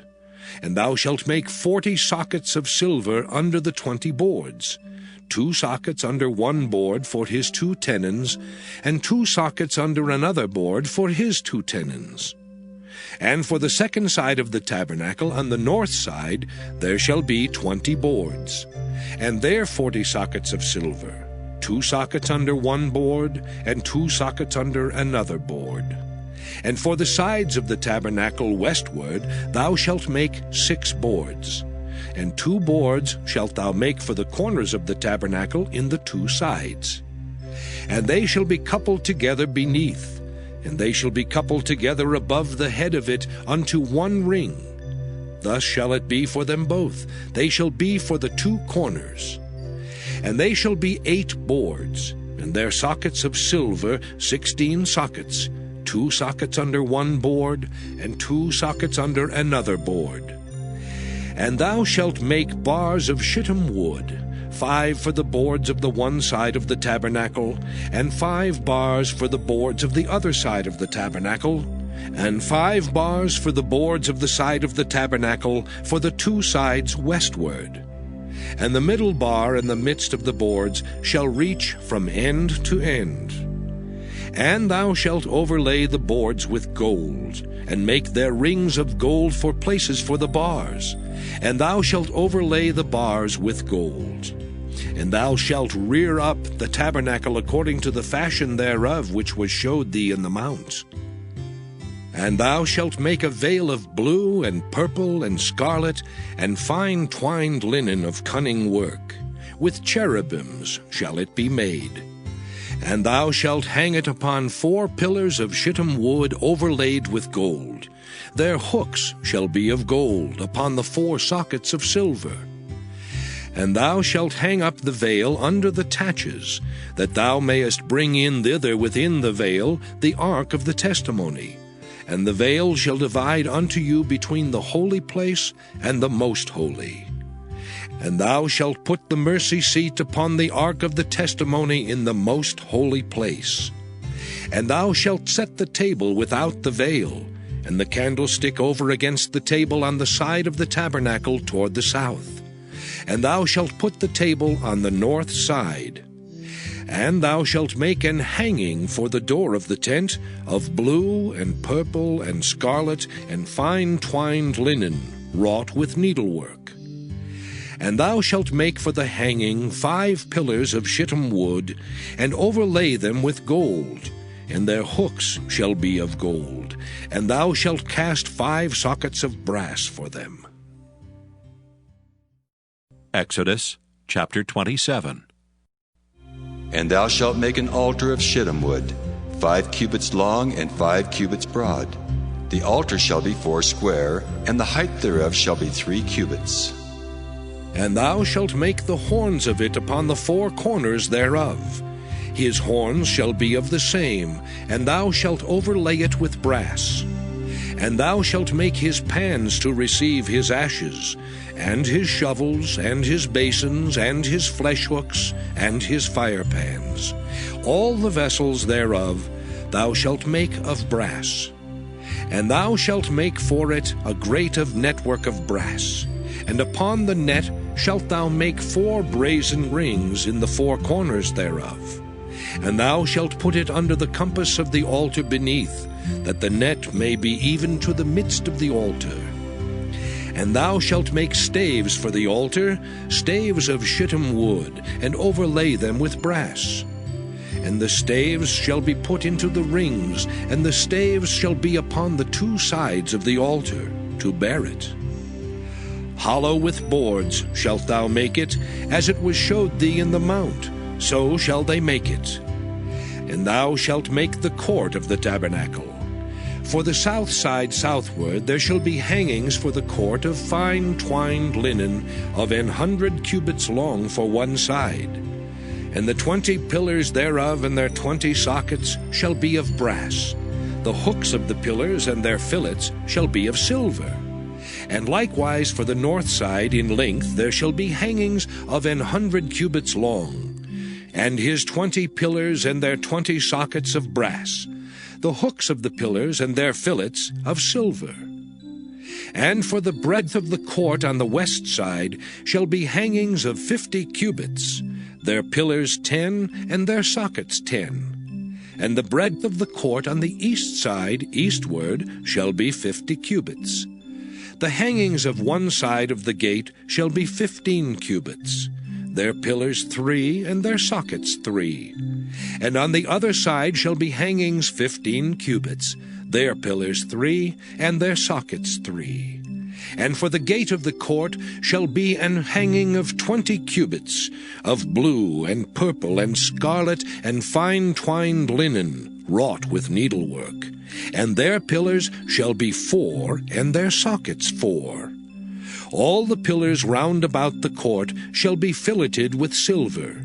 Their hooks shall be of silver, and their sockets of brass.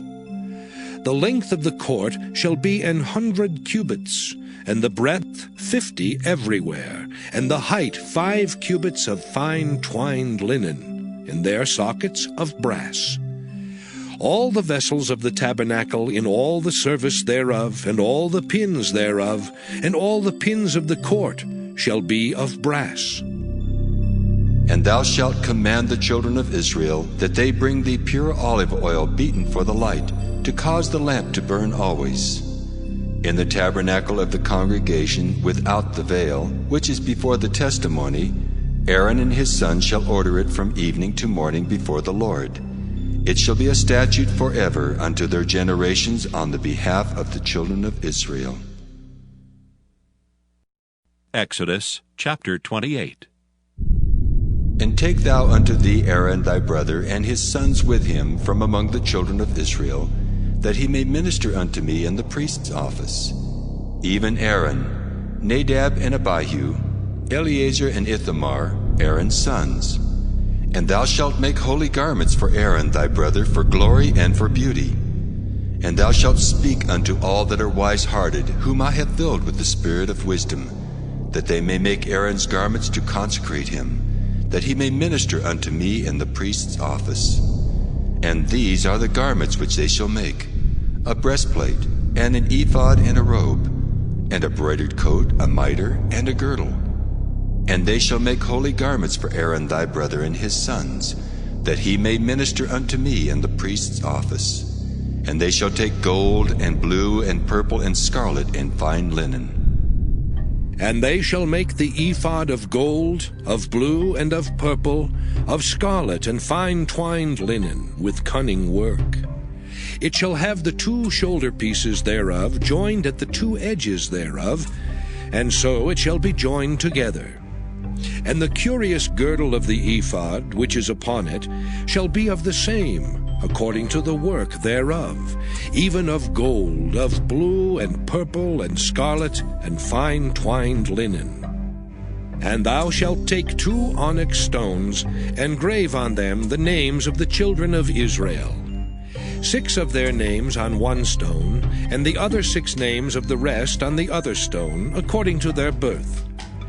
With the work of an engraver in stone, like the engravings of a signet, shalt thou engrave the 2 stones with the names of the children of Israel.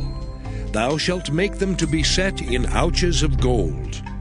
And thou shalt put the 2 stones upon the shoulders of the ephod for stones of memorial unto the children of Israel.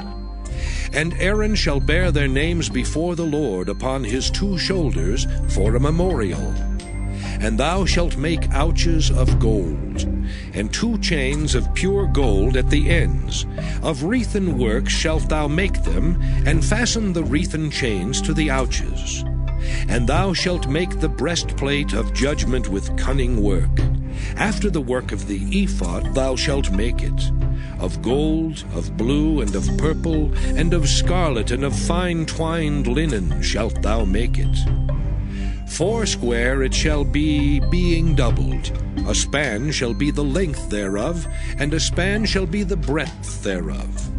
And thou shalt set it in settings of stones, even 4 rows of stones.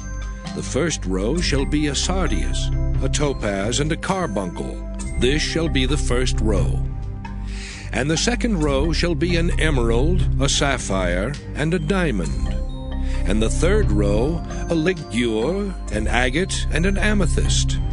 And the 4th row a beryl, and an onyx, and a jasper. They shall be set in gold in their enclosings. And the stones shall be with the names of the children of Israel, 12, according to their names, like the engravings of a signet. Every one with his name shall they be according to the 12 tribes. And thou shalt make upon the breastplate chains at the ends of wreathen work of pure gold. And thou shalt make upon the breastplate 2 rings of gold, and shalt put the 2 rings on the 2 ends of the breastplate. And thou shalt put the 2 wreathen chains of gold in the 2 rings which are on the ends of the breastplate. And the other 2 ends of the 2 wreathen chains thou shalt fasten in the 2 ouches, and put them on the shoulder pieces of the ephod before it. And thou shalt make 2 rings of gold, and thou shalt put them upon the 2 ends of the breastplate in the border thereof, which is in the side of the ephod inward.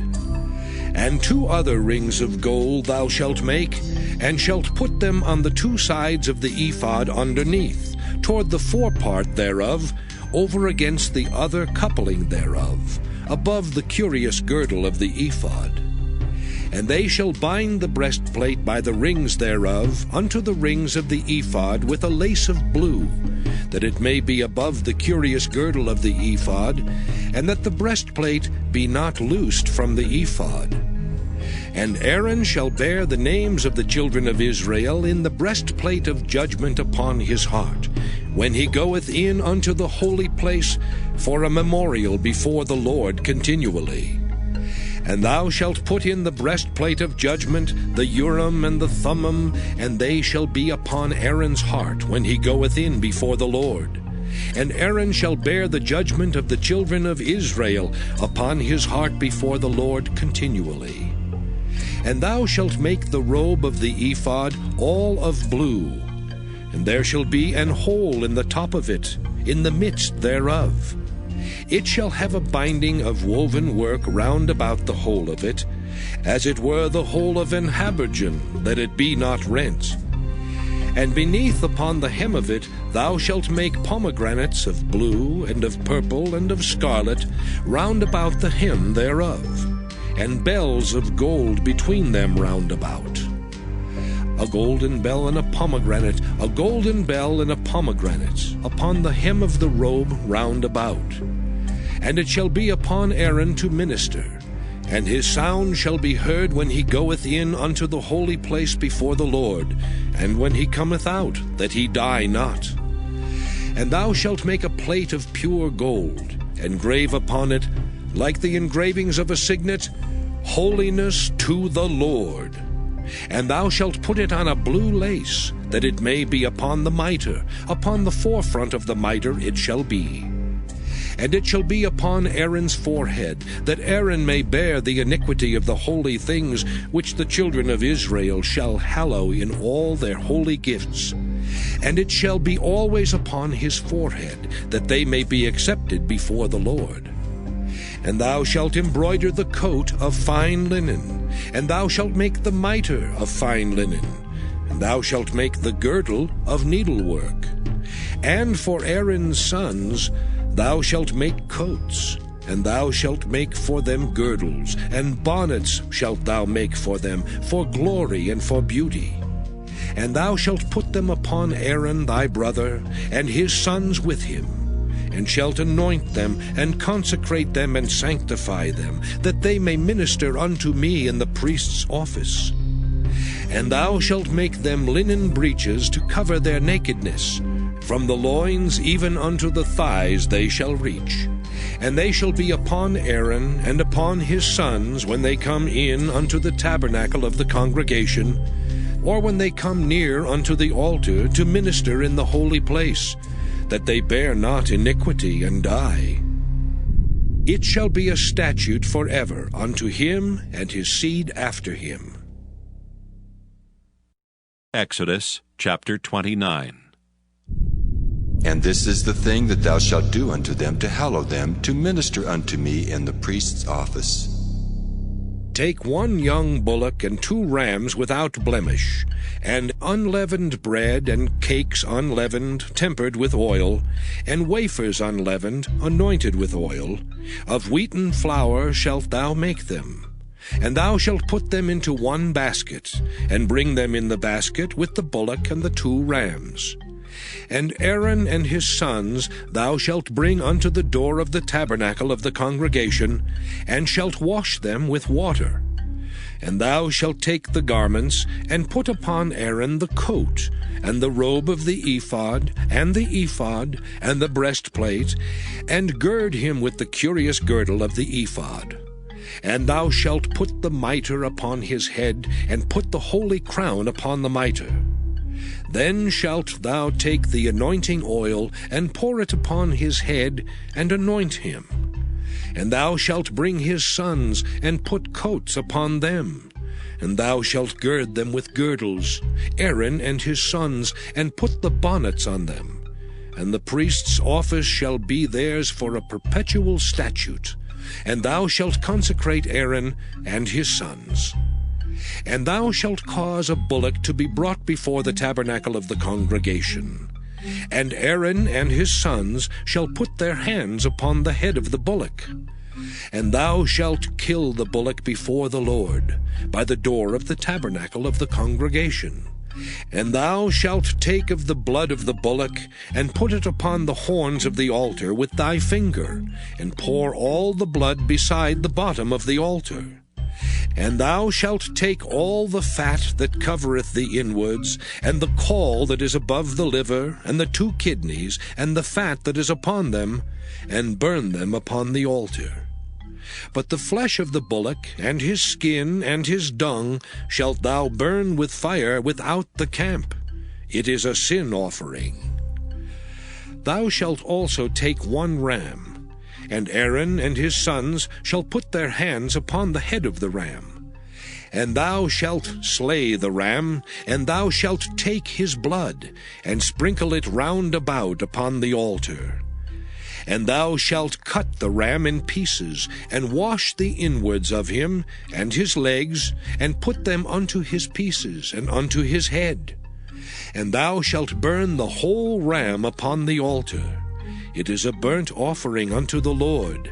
It is a sweet savour, an offering made by fire unto the Lord. And thou shalt take the other ram, and Aaron and his sons shall put their hands upon the head of the ram. Then shalt thou kill the ram, and take of his blood, and put it upon the tip of the right ear of Aaron, and upon the tip of the right ear of his sons, and upon the thumb of their right hand, and upon the great toe of their right foot, and sprinkle the blood upon the altar round about. And thou shalt take of the blood that is upon the altar, and of the anointing oil, and sprinkle it upon Aaron, and upon his garments, and upon his sons, and upon the garments of his sons with him. And he shall be hallowed, and his garments, and his sons' garments with him. Also thou shalt take of the ram the fat and the rump, and the fat that covereth the inwards, and the caul above the liver, and the 2 kidneys, and the fat that is upon them, and the right shoulder, for it is a ram of consecration. And 1 loaf of bread, and 1 cake of oiled bread, and 1 wafer out of the basket of the unleavened bread that is before the Lord. And thou shalt put all in the hands of Aaron, and in the hands of his sons, and shalt wave them for a wave offering before the Lord. And thou shalt receive them of their hands, and burn them upon the altar for a burnt offering, for a sweet savour before the Lord. It is an offering made by fire unto the Lord. And thou shalt take the breast of the ram of Aaron's consecration, and wave it for a wave offering before the Lord, and it shall be thy part.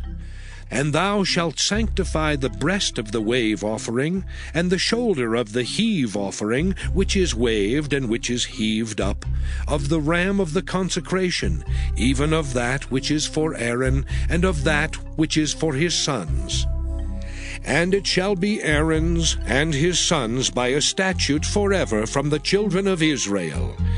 For it is an heave offering, and it shall be an heave offering from the children of Israel of the sacrifice of their peace offerings, even their heave offering unto the Lord.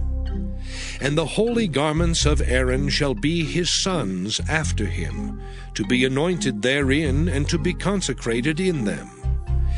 And that son that is priest in his stead shall put them on 7 days, when he cometh into the tabernacle of the congregation to minister in the holy place. And thou shalt take the ram of the consecration, and seethe his flesh in the holy place. And Aaron and his sons shall eat the flesh of the ram, and the bread that is in the basket by the door of the tabernacle of the congregation. And they shall eat those things wherewith the atonement was made, to consecrate and to sanctify them. But a stranger shall not eat thereof, because they are holy. And if aught of the flesh of the consecrations, or of the bread, remain unto the morning, then thou shalt burn the remainder with fire. It shall not be eaten, because it is holy. And thus shalt thou do unto Aaron and to his sons according to all things which I have commanded thee. 7 days shalt thou consecrate them. And thou shalt offer every day a bullock for a sin offering for atonement. And thou shalt cleanse the altar, when thou hast made an atonement for it, and thou shalt anoint it, to sanctify it. 7 days thou shalt make an atonement for the altar, and sanctify it. And it shall be an altar most holy. Whatsoever toucheth the altar shall be holy. Now this is that which thou shalt offer upon the altar, 2 lambs of the first year, day by day, continually. The 1 lamb thou shalt offer in the morning, and the other lamb thou shalt offer at even. And with the 1 lamb 1/10 deal of flour mingled with the 4th part of an hin of beaten oil, and the 4th part of an hin of wine for a drink offering. And the other lamb thou shalt offer at even, and shalt do thereto according to the meat offering of the morning, and according to the drink offering thereof, for a sweet savour, an offering made by fire unto the Lord. This shall be a continual burnt offering throughout your generations, at the door of the tabernacle of the congregation before the Lord, where I will meet you to speak there unto thee. And there I will meet with the children of Israel, and the tabernacle shall be sanctified by my glory. And I will sanctify the tabernacle of the congregation and the altar. I will sanctify also both Aaron and his sons to minister to me in the priest's office. And I will dwell among the children of Israel, and will be their God. And they shall know that I am the Lord their God, that brought them forth out of the land of Egypt, that I may dwell among them. I am the Lord their God. Exodus chapter 30. And thou shalt make an altar to burn incense upon. Of shittim wood shalt thou make it. A cubit shall be the length thereof, and a cubit the breadth thereof. 4 square shall it be, and 2 cubits shall be the height thereof. The horns thereof shall be of the same. And thou shalt overlay it with pure gold, the top thereof, and the sides thereof round about, and the horns thereof. And thou shalt make unto it a crown of gold round about. And 2 golden rings shalt thou make to it under the crown of it. By the 2 corners thereof, upon the 2 sides of it shalt thou make it. And they shall be for places for the staves to bear it withal. And thou shalt make the staves of shittim wood, and overlay them with gold. And thou shalt put it before the veil that is by the ark of the testimony, before the mercy seat that is over the testimony, where I will meet with thee. And Aaron shall burn thereon sweet incense every morning. When he dresseth the lamps, he shall burn incense upon it. And when Aaron lighteth the lamps at even, he shall burn incense upon it, a perpetual incense before the Lord throughout your generations. Ye shall offer no strange incense thereon, nor burnt sacrifice, nor meat offering. Neither shall ye pour drink offering thereon. And Aaron shall make an atonement upon the horns of it once in a year with the blood of the sin offering of atonements. Once in the year shall he make atonement upon it throughout your generations. It is most holy unto the Lord. And the Lord spake unto Moses, saying, When thou takest the sum of the children of Israel after their number, then shall they give every man a ransom for his soul unto the Lord, when thou numberest them. That there be no plague among them when thou numberest them. This they shall give every one that passeth among them that are numbered, half a shekel after the shekel of the sanctuary. A shekel is 20 gerahs, and half shekel shall be the offering of the Lord. Every one that passeth among them that are numbered, from 20 years old and above, shall give an offering unto the Lord. The rich shall not give more, and the poor shall not give less than half a shekel when they give an offering unto the Lord, to make an atonement for your souls. And thou shalt take the atonement money of the children of Israel, and shalt appoint it for the service of the tabernacle of the congregation, that it may be a memorial unto the children of Israel before the Lord, to make an atonement for your souls. And the Lord spake unto Moses, saying, Thou shalt also make a laver of brass, and his foot also of brass to wash withal. And thou shalt put it between the tabernacle of the congregation and the altar, and thou shalt put water therein. For Aaron and his sons shall wash their hands and their feet thereat. When they go into the tabernacle of the congregation, they shall wash with water, that they die not. Or when they come near to the altar to minister, to burn offering made by fire unto the Lord.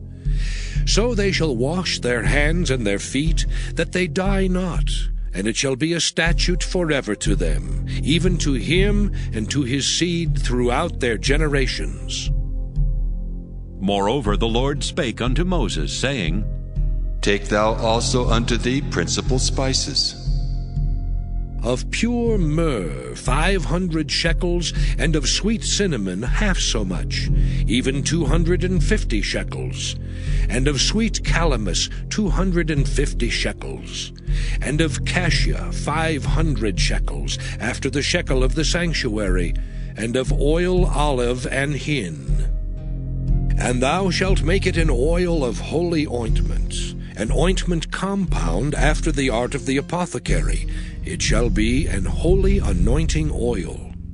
And thou shalt anoint the tabernacle of the congregation therewith, and the ark of the testimony, and the table and all his vessels, and the candlestick and his vessels, and the altar of incense, and the altar of burnt offering with all his vessels, and the laver and his foot. And thou shalt sanctify them, that they may be most holy. Whatsoever toucheth them shall be holy. And thou shalt anoint Aaron and his sons, and consecrate them, that they may minister unto me in the priest's office.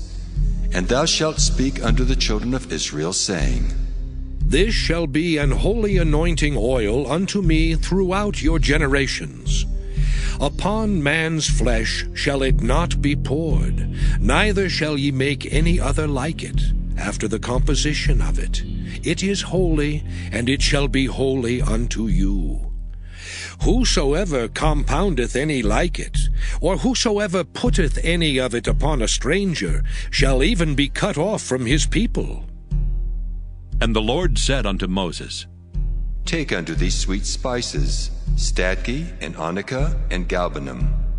These sweet spices with pure frankincense, of each shall there be a like weight. And thou shalt make it a perfume, a confection after the art of the apothecary, tempered together, pure and holy. And thou shalt beat some of it very small, and put of it before the testimony in the tabernacle of the congregation, where I will meet with thee. It shall be unto you most holy. And as for the perfume which thou shalt make, ye shall not make to yourselves according to the composition thereof. It shall be unto thee holy for the Lord. Whosoever shall make like unto that, to smell thereto, shall even be cut off from his people. Exodus chapter 31. And the Lord spake unto Moses, saying, See, I have called by name Bezaleel, the son of Uri, the son of Hur, of the tribe of Judah. And I have filled him with the Spirit of God, in wisdom and in understanding, and in knowledge and in all manner of workmanship, to devise cunning works, to work in gold and in silver and in brass, and in cutting of stones to set them, and in carving of timber, to work in all manner of workmanship. And I, behold, I have given with him Aholiab, the son of Ahisamach of the tribe of Dan. And in the hearts of all that are wise-hearted, I have put wisdom that they may make all that I have commanded thee. The tabernacle of the congregation, and the ark of the testimony, and the mercy seat that is thereupon, and all the furniture of the tabernacle, and the table and his furniture, and the pure candlestick with all his furniture, and the altar of incense, and the altar of burnt offering with all his furniture, and the laver and his foot, and the cloths of service, and the holy garments for Aaron the priest, and the garments of his sons to minister in the priest's office. And the anointing oil, and sweet incense for the holy place, according to all that I have commanded thee shall they do. And the Lord spake unto Moses, saying, Speak thou also unto the children of Israel, saying, Verily my Sabbaths ye shall keep, for it is a sign between me and you throughout your generations, that ye may know that I am the Lord that doth sanctify you. Ye shall keep the Sabbath therefore, for it is holy unto you. Every one that defileth it shall surely be put to death. For whosoever doeth any work therein, that soul shall be cut off from among his people. 6 days may work be done, but in the 7th is the Sabbath of rest, holy to the Lord. Whosoever doeth any work in the Sabbath day, he shall surely be put to death. Wherefore the children of Israel shall keep the Sabbath, to observe the Sabbath throughout their generations, for a perpetual covenant. It is a sign between me and the children of Israel forever. For in 6 days the Lord made heaven and earth, and on the 7th day he rested, and was refreshed. And he gave unto Moses, when he had made an end of communing with him upon Mount Sinai, 2 tables of testimony, tables of stone, written with the finger of God. Exodus chapter 32. And when the people saw that Moses delayed to come down out of the mount, the people gathered themselves together unto Aaron, and said unto him, Up, make us gods which shall go before us. For as for this Moses, the man that brought us up out of the land of Egypt, we wot not what has become of him. And Aaron said unto them, Break off the golden earrings which are in the ears of your wives, of your sons, and of your daughters, and bring them unto me. And all the people brake off the golden earrings which were in their ears, and brought them unto Aaron. And he received them at their hand, and fashioned it with a graving tool, after he had made it a molten calf. And they said, These be thy gods, O Israel, which brought thee up out of the land of Egypt. And when Aaron saw it, he built an altar before it. And Aaron made proclamation, and said, Tomorrow is a feast to the Lord. And they rose up early on the morrow, and offered burnt offerings, and brought peace offerings. And the people sat down to eat and to drink, and rose up to play. And the Lord said unto Moses, Go, get thee down, for thy people which thou broughtest out of the land of Egypt have corrupted themselves. They have turned aside quickly out of the way which I commanded them. They have made them a molten calf, and have worshipped it, and have sacrificed thereunto, and said, These be thy gods, O Israel, which have brought thee up out of the land of Egypt. And the Lord said unto Moses, I have seen this people, and behold, it is a stiff-necked people. Now therefore let me alone, that my wrath may wax hot against them, and that I may consume them. And I will make of thee a great nation. And Moses besought the Lord his God, and said, Lord, why doth thy wrath wax hot against thy people, which thou hast brought forth out of the land of Egypt with great power and with a mighty hand? Wherefore should the Egyptians speak and say, For mischief did he bring them out, to slay them in the mountains, and to consume them from the face of the earth? turn from thy fierce wrath, and repent of this evil against thy people. Remember Abraham, Isaac, and Israel, thy servants, to whom thou swarest by thine own self, and saidst unto them, I will multiply your seed as the stars of heaven, and all this land that I have spoken of will I give unto your seed, and they shall inherit it forever. And the Lord repented of the evil which he thought to do unto his people. And Moses turned and went down from the mount, and the 2 tables of the testimony were in his hand. The tables were written on both their sides. On the one side and on the other were they written.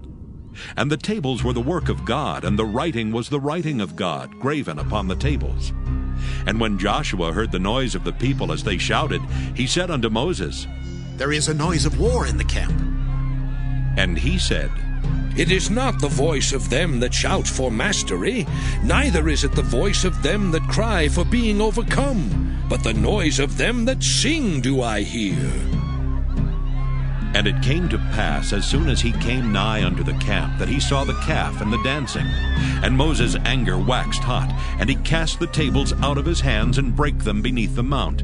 And he took the calf which they had made, and burnt it in the fire, and ground it to powder, and strawed it upon the water, and made the children of Israel drink of it. And Moses said unto Aaron, What did this people unto thee, that thou hast brought so great a sin upon them? And Aaron said, Let not the anger of my Lord wax hot. Thou knowest the people that they are set on mischief. For they said unto me, Make us gods, which shall go before us. For as for this Moses, the man that brought us up out of the land of Egypt, we wot not what is become of him. And I said unto them, Whosoever hath any gold, let them break it off. So they gave it me. Then I cast it into the fire, and there came out this calf. And when Moses saw that the people were naked, for Aaron had made them naked unto their shame among their enemies, then Moses stood in the gate of the camp and said, Who is on the Lord's side? Let him come unto me. And all the sons of Levi gathered themselves together unto him. And he said unto them, Thus saith the Lord God of Israel, Put every man his sword by his side, and go in and out from gate to gate throughout the camp, and slay every man his brother, and every man his companion, and every man his neighbor. And the children of Levi did according to the word of Moses. And there fell of the people that day about 3,000 men. For Moses had said, Consecrate yourselves today to the Lord, even every man upon his son, and upon his brother, that he may bestow upon you a blessing this day. And it came to pass on the morrow that Moses said unto the people, Ye have sinned a great sin, and now I will go up unto the Lord. Peradventure I shall make an atonement for your sin. And Moses returned unto the Lord and said, Oh, this people have sinned a great sin, and have made them gods of gold. Yet now, if thou wilt forgive their sin, and if not, blot me, I pray thee, out of thy book which thou hast written. And the Lord said unto Moses, Whosoever hath sinned against me, him will I blot out of my book. Therefore now go, lead the people unto the place of which I have spoken unto thee. Behold, mine angel shall go before thee. Nevertheless, in the day when I visit, I will visit their sin upon them. And the Lord plagued the people, because they made the calf which Aaron made. Exodus chapter 33. And the Lord said unto Moses, Depart and go up hence, thou and the people which thou hast brought up out of the land of Egypt, unto the land which I swear unto Abraham, to Isaac, and to Jacob, saying, Unto thy seed will I give it.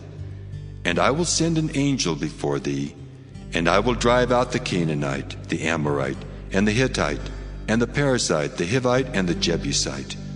unto a land flowing with milk and honey, for I will not go up in the midst of thee, for thou art a stiff-necked people, lest I consume thee in the way.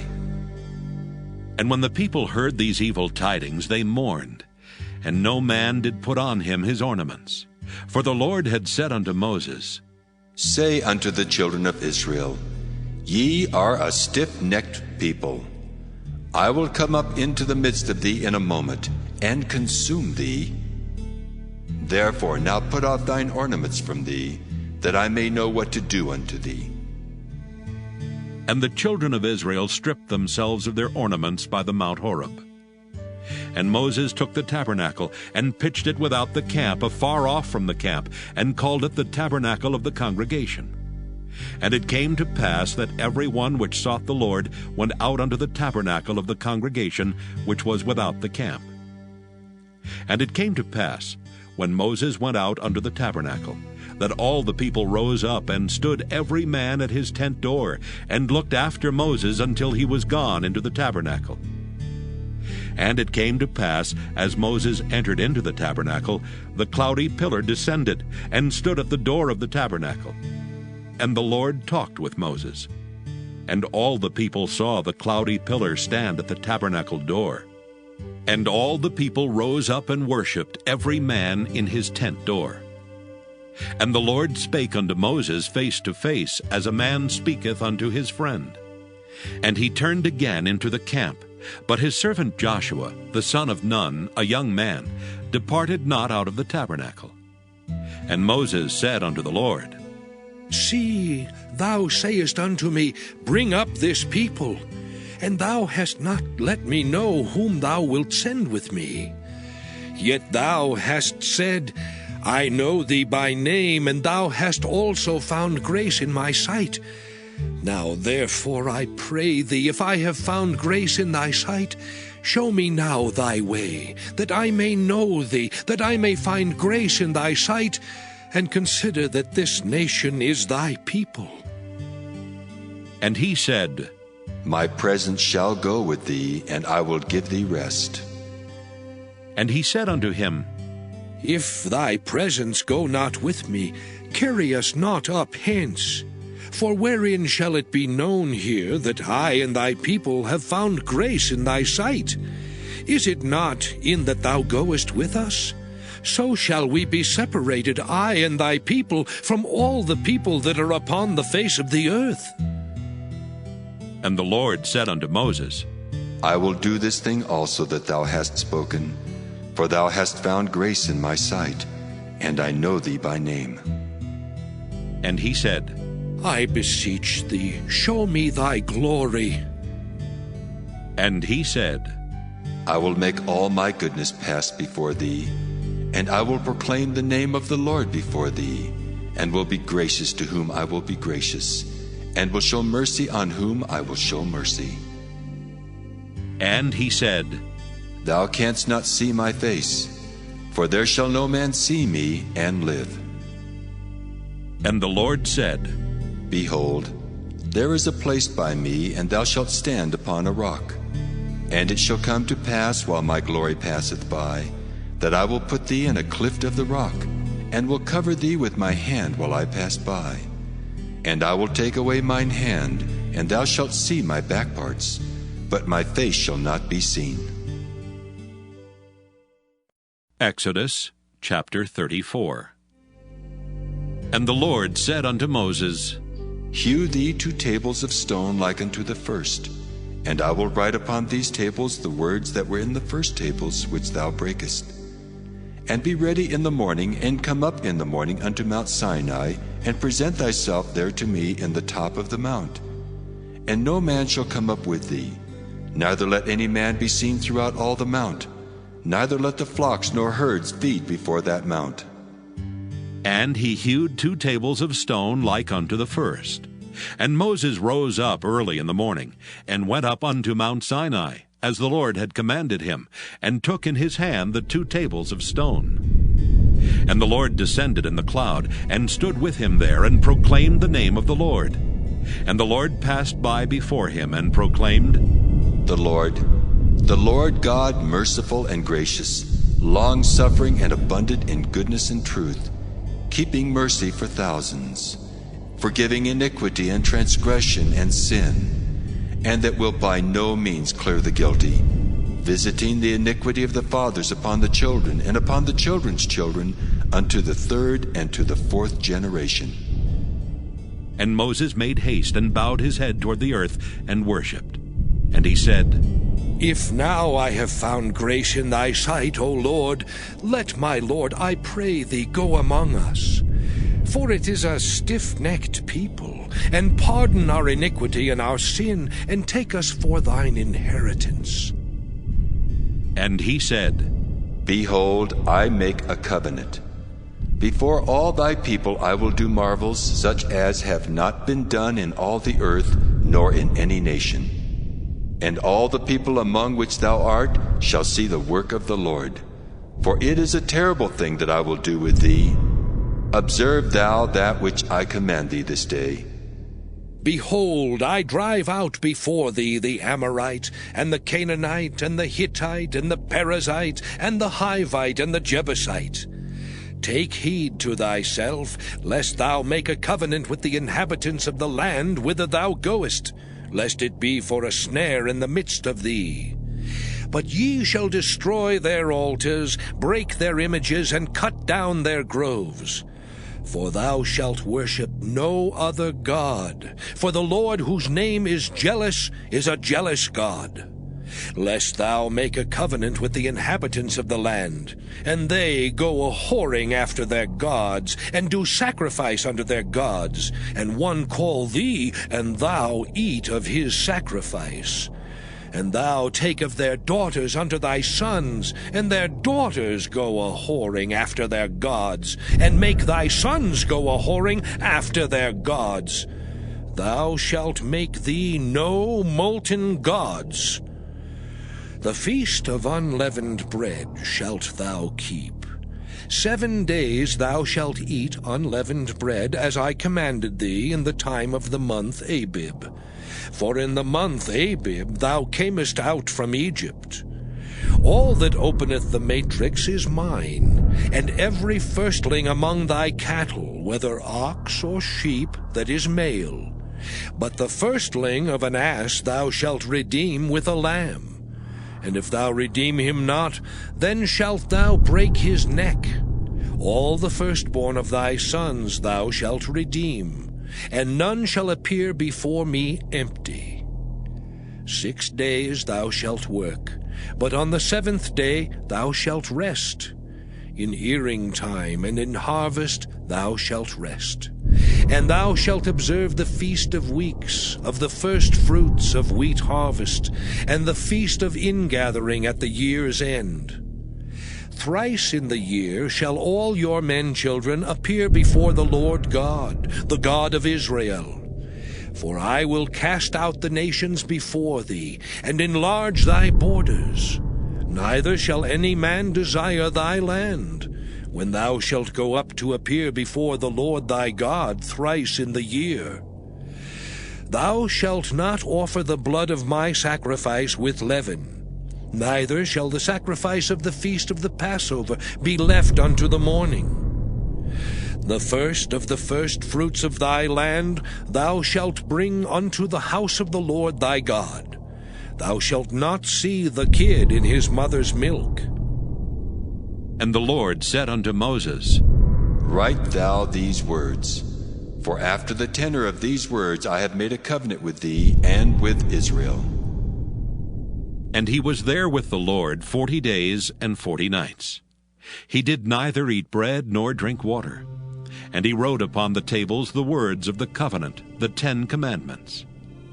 And it came to pass, when Moses came down from Mount Sinai with the 2 tables of testimony in Moses' hand, when he came down from the mount, that Moses wist not that the skin of his face shone while he talked with him. And when Aaron and all the children of Israel saw Moses, behold, the skin of his face shone, and they were afraid to come nigh him. And Moses called unto them, and Aaron and all the rulers of the congregation returned unto him, and Moses talked with them. And afterward all the children of Israel came nigh, and he gave them in commandment all that the Lord had spoken with him in Mount Sinai. Until Moses had done speaking with them, he put a veil on his face. But when Moses went in before the Lord to speak with him, he took the veil off until he came out. And he came out and spake unto the children of Israel that which he was commanded. And the children of Israel saw the face of Moses, that the skin of Moses' face shone. And Moses put the veil upon his face again, until he went in to speak with him. Exodus chapter 35. And Moses gathered all the congregation of the children of Israel together, and said unto them, These are the words which the Lord hath commanded, that ye should do them. 6 days shall work be done, but on the 7th day there shall be to you an holy day, a Sabbath of rest to the Lord. Whosoever doeth work therein shall be put to death. Ye shall kindle no fire throughout your habitations upon the Sabbath day. And Moses spake unto all the congregation of the children of Israel, saying, This is the thing which the Lord commanded, saying, Take ye from among you an offering unto the Lord. Whosoever is of a willing heart, let him bring it, an offering of the Lord, gold and silver and brass, and blue and purple and scarlet, and fine linen, and goat's hair, and ram's skins dyed red, and badger's skins, and shittim wood, and oil for the light, and spices for anointing oil, and for the sweet incense, and onyx stones, and stones to be set for the ephod and for the breastplate. And every wise-hearted among you shall come and make all that the Lord hath commanded. The tabernacle, his tent and his covering, his taches and his boards, his bars, his pillars and his sockets, the ark and the staves thereof with the mercy seat and the veil of the covering, the table and his staves, and all his vessels and the showbread, the candlestick also for the light, and his furniture, and his lamps with the oil for the light, and the incense altar, and his staves, and the anointing oil, and the sweet incense, and the hanging for the door at the entering in of the tabernacle, the altar of burnt offering with his brazen grate, his staves and all his vessels, the laver and his foot, the hangings of the court, his pillars and their sockets, and the hanging for the door of the court, the pins of the tabernacle and the pins of the court and their cords, the cloths of service to do service in the holy place, the holy garments for Aaron the priest, and the garments of his sons to minister in the priest's office. And all the congregation of the children of Israel departed from the presence of Moses. And they came, every one whose heart stirred him up, and every one whom his spirit made willing, and they brought the Lord's offering to the work of the tabernacle of the congregation, and for all his service, and for the holy garments. And they came, both men and women, as many as were willing-hearted, and brought bracelets and earrings and rings and tablets, all jewels of gold. And every man that offered an offering of gold unto the Lord. And every man with whom was found blue and purple and scarlet and fine linen, and goat's hair and red skins of rams and badgers' skins brought them. Every one that did offer an offering of silver and brass brought the Lord's offering. And every man with whom was found shittim wood for any work of the service brought it. And all the women that were wise-hearted did spin with their hands, and brought that which they had spun, both of blue and of purple and of scarlet and of fine linen. And all the women whose heart stirred them up in wisdom spun goat's hair. And the rulers brought onyx stones, and stones to be set for the ephod and for the breastplate, and spice and oil for the light, and for the anointing oil, and for the sweet incense.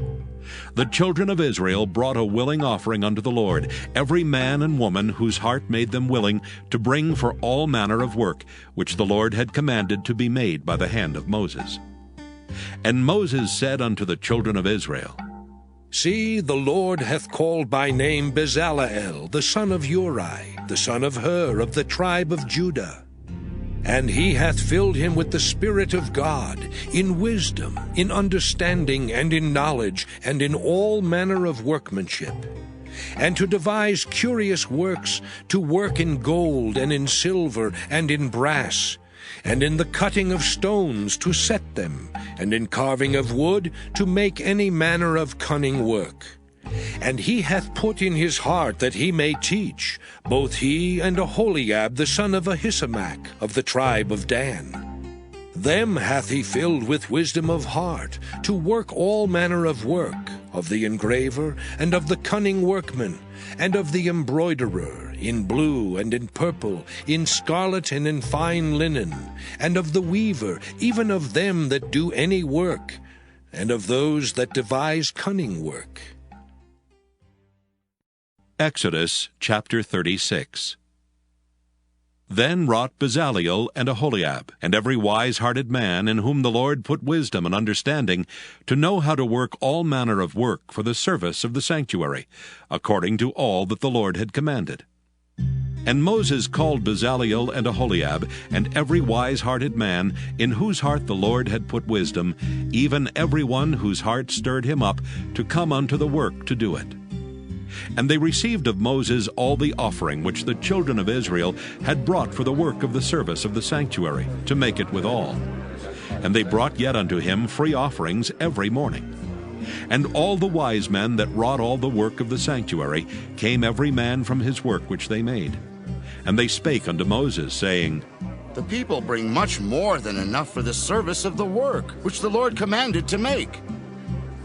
And Moses gave commandment, and they caused it to be proclaimed throughout the camp, saying, Let neither man nor woman make any more work for the offering of the sanctuary. So the people were restrained from bringing. For the stuff they had was sufficient for all the work to make it, and too much. And every wise-hearted man among them that wrought the work of the tabernacle made 10 curtains of fine twined linen, and blue and purple and scarlet. With cherubims of cunning work made he them.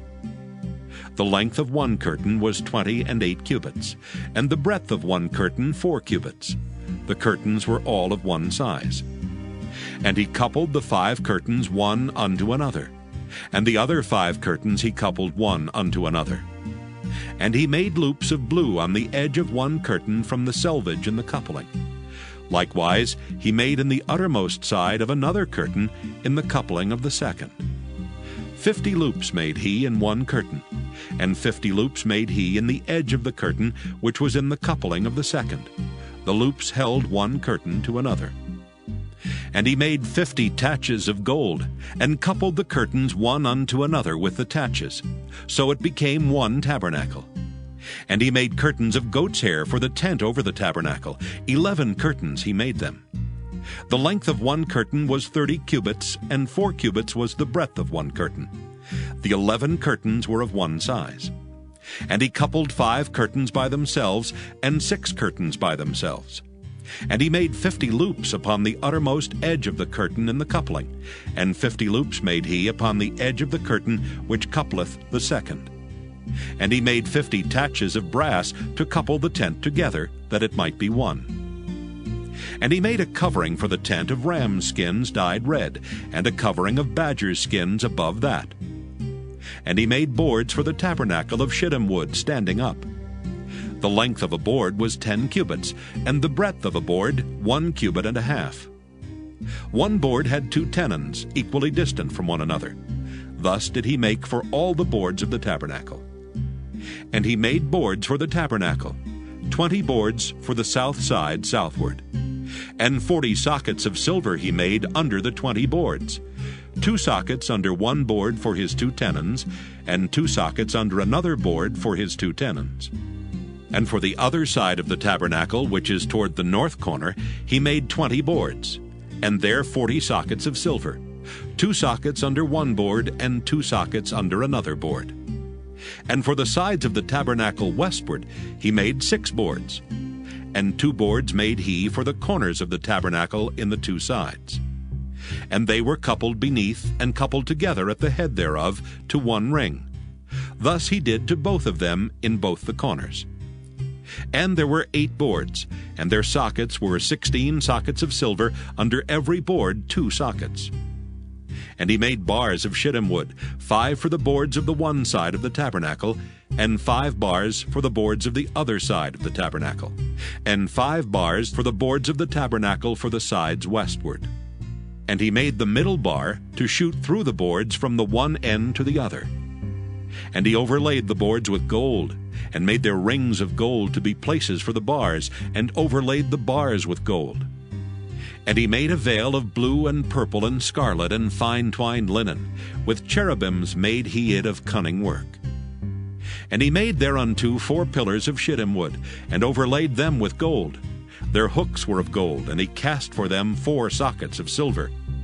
And he made an hanging for the tabernacle door of blue and purple and scarlet and fine twined linen of needlework.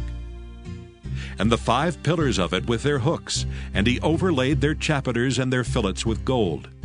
But their 5 sockets were of brass. Exodus chapter 37. And Bezaleel made the ark of shittim wood. 2 cubits and a half was the length of it, and 1 cubit and a half the breadth of it, and 1 cubit and a half the height of it. And he overlaid it with pure gold within and without, and made a crown of gold to it round about.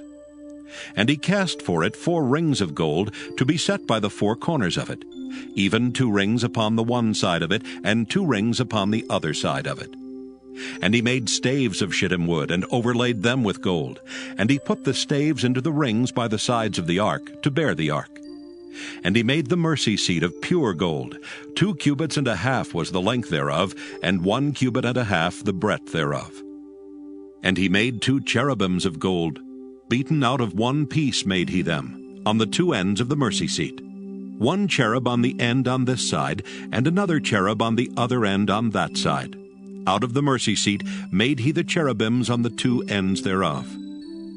And the cherubims spread out their wings on high, and covered with their wings over the mercy seat, with their faces one to another. Even to the mercy seatward were the faces of the cherubims. And he made the table of shittim wood. 2 cubits was the length thereof, and 1 cubit the breadth thereof, and 1 cubit and a half the height thereof. And he overlaid it with pure gold, and made thereunto a crown of gold round about. Also he made thereunto a border of an handbreadth round about, and made a crown of gold for the border thereof round about. And he cast for it 4 rings of gold, and put the rings upon the 4 corners that were in the 4 feet thereof. Over against the border were the rings, the places for the staves to bear the table. And he made the staves of shittim wood, and overlaid them with gold to bear the table. And he made the vessels which were upon the table, his dishes and his spoons and his bowls, and his covers to cover withal of pure gold. And he made the candlestick of pure gold. Of beaten work made he the candlestick. His shaft and his branch, his bowls, his knops and his flowers were of the same. And 6 branches going out of the sides thereof. 3 branches of the candlestick out of the one side thereof, and 3 branches of the candlestick out of the other side thereof. 3 bowls made after the fashion of almonds in 1 branch, a knop and a flower. And 3 bowls made like almonds in another branch, a knop and a flower. So throughout the 6 branches going out of the candlestick. And in the candlestick were 4 bowls made like almonds, his knops and his flowers. And a knop under 2 branches of the same, and a knop under 2 branches of the same, and a knop under 2 branches of the same, according to the 6 branches going out of it.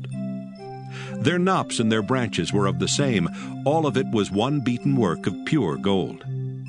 And he made his 7 lamps, and his snuffers, and his snuff dishes of pure gold. Of a talent of pure gold made he it, and all the vessels thereof. And he made the incense altar of shittim wood. The length of it was 1 cubit, and the breadth of it 1 cubit.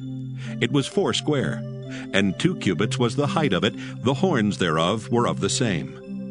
And he overlaid it with pure gold, both the top of it and the sides thereof round about, and the horns of it. Also he made unto it a crown of gold round about. And he made 2 rings of gold for it under the crown thereof, by the 2 corners of it, upon the 2 sides thereof, to be places for the staves to bear it withal. And he made the staves of shittim wood, and overlaid them with gold.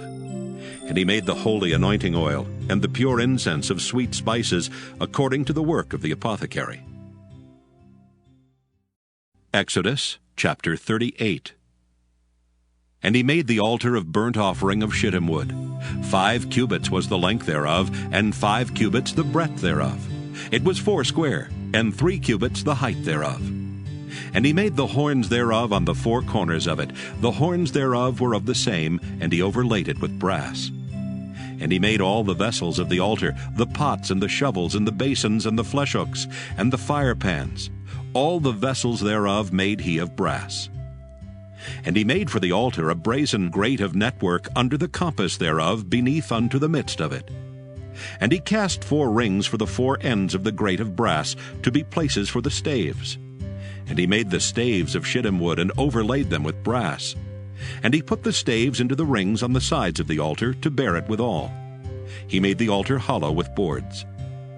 And he made the laver of brass, and the foot of it of brass, of the looking glasses of the women assembling, which assembled at the door of the tabernacle of the congregation. And he made the court. On the south side southward, the hangings of the court were of fine twined linen, 100 cubits. Their pillars were 20, and their brazen sockets 20. The hooks of the pillars and their fillets were of silver. And for the north side, the hangings were 100 cubits. Their pillars were 20, and their sockets of brass 20. The hooks of the pillars and their fillets of silver. And for the west side were hangings of 50 cubits. Their pillars 10, and their sockets 10. The hooks of the pillars and their fillets of silver. And for the east side eastward 50 cubits. The hangings of the one side of the gate were 15 cubits, their pillars 3, and their sockets 3. And for the other side of the court gate, on this hand and that hand, were hangings of 15 cubits, their pillars 3, and their sockets 3. All the hangings of the court round about were of fine twined linen. And the sockets for the pillars were of brass, the hooks of the pillars and their fillets of silver, and the overlaying of their chapiters of silver. And all the pillars of the court were filleted with silver. And the hanging for the gate of the court was needlework of blue and purple and scarlet, and fine twined linen. And 20 cubits was the length, and the height and the breadth was 5 cubits, answerable to the hangings of the court. And their pillars were 4, and their sockets of brass 4, their hooks of silver, and the overlaying of their chapiters and their fillets of silver. And all the pins of the tabernacle and of the court round about were of brass. This is the sum of the tabernacle, even of the tabernacle of testimony, as it was counted, according to the commandment of Moses, for the service of the Levites, by the hand of Ithamar, son to Aaron the priest. And Bezalel, the son of Uri, the son of Hur, of the tribe of Judah, made all that the Lord commanded Moses. And with him was Aholiab, son of Ahisamach, of the tribe of Dan, an engraver, and a cunning workman, and an embroiderer in blue and in purple and in scarlet and fine linen. All the gold that was occupied for the work and all the work of the holy place, even the gold of the offering, was 29 talents and 730 shekels, after the shekel of the sanctuary. And the silver of them that were numbered of the congregation was 100 talents, and 1,760 shekels, after the shekel of the sanctuary. A beka for every man, that is, half a shekel, after the shekel of the sanctuary, for every one that went to be numbered, from 20 years old and upward, for 600,000 and 3,550 men. And of the 100 talents of silver were cast the sockets of the sanctuary, and the sockets of the veil. 100 sockets of the 100 talents, a talent for a socket. And of the 1,775 shekels, he made hooks for the pillars, and overlaid their chapiters, and filleted them. And the brass of the offering was 70 talents, and 2,400 shekels. And therewith he made the sockets to the door of the tabernacle of the congregation, and the brazen altar, and the brazen grate for it, and all the vessels of the altar, and the sockets of the court round about, and the sockets of the court gate, and all the pins of the tabernacle, and all the pins of the court round about. Exodus chapter 39.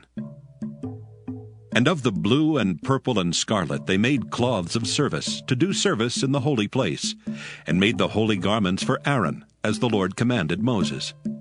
And he made the ephod of gold, blue, and purple, and scarlet, and fine twined linen. And they did beat the gold into thin plates, and cut it into wires to work it in the blue, and in the purple, and in the scarlet, and in the fine linen, with cunning work. They made shoulder pieces for it, to couple it together. By the two edges was it coupled together. And the curious girdle of his ephod that was upon it was of the same, according to the work thereof, of gold, blue, and purple, and scarlet, and fine twined linen, as the Lord commanded Moses. And they wrought onyx stones enclosed in ouches of gold, graven, as signets are graven, with the names of the children of Israel. And he put them on the shoulders of the ephod, that they should be stones for a memorial to the children of Israel, as the Lord commanded Moses. And he made the breastplate of cunning work, like the work of the ephod, of gold, blue, and purple, and scarlet, and fine twined linen. It was 4 square. They made the breastplate double. A span was the length thereof, and a span the breadth thereof, being doubled. And they set in it 4 rows of stones. The first row was a sardius, a topaz, and a carbuncle. This was the first row. And the second row an emerald, a sapphire, and a diamond. And the third row a ligure, an agate, and an amethyst. And the fourth row a beryl, an onyx, and a jasper.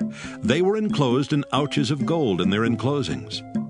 And the stones were according to the names of the children of Israel, 12, according to their names, like the engravings of a signet, every one with his name according to the 12 tribes. And they made upon the breastplate chains at the ends of wreathen work of pure gold. And they made 2 ouches of gold and 2 gold rings, and put the 2 rings in the 2 ends of the breastplate. And they put the 2 wreathen chains of gold and the 2 rings on the ends of the breastplate. And the 2 ends of the 2 wreathen chains they fastened in the 2 ouches, and put them on the shoulder pieces of the ephod before it. And they made 2 rings of gold, and put them on the 2 ends of the breastplate, upon the border of it, which was on the side of the ephod inward. And they made 2 other golden rings, and put them on the 2 sides of the ephod underneath, toward the forepart of it, over against the other coupling thereof, above the curious girdle of the ephod. And they did bind the breastplate by his rings under the rings of the ephod with a lace of blue, that it might be above the curious girdle of the ephod, and that the breastplate might not be loosed from the ephod, as the Lord commanded Moses. And he made the robe of the ephod of woven work, all of blue. And there was an hole in the midst of the robe as the hole of an habergeon, with a band round about the hole that it should not rend. And they made upon the hems of the robe pomegranates of blue and purple and scarlet and twined linen. And they made bells of pure gold, and put the bells between the pomegranates upon the hem of the robe, round about between the pomegranates. A bell and a pomegranate, a bell and a pomegranate, round about the hem of the robe to minister in, as the Lord commanded Moses. And they made coats of fine linen of woven work for Aaron and for his sons, and a mitre of fine linen, and goodly bonnets of fine linen, and linen breeches of fine twined linen, and a girdle of fine twined linen, and blue and purple and scarlet of needlework, as the Lord commanded Moses. And they made the plate of the holy crown of pure gold, and wrote upon it a writing, like to the engravings of a signet, Holiness to the Lord.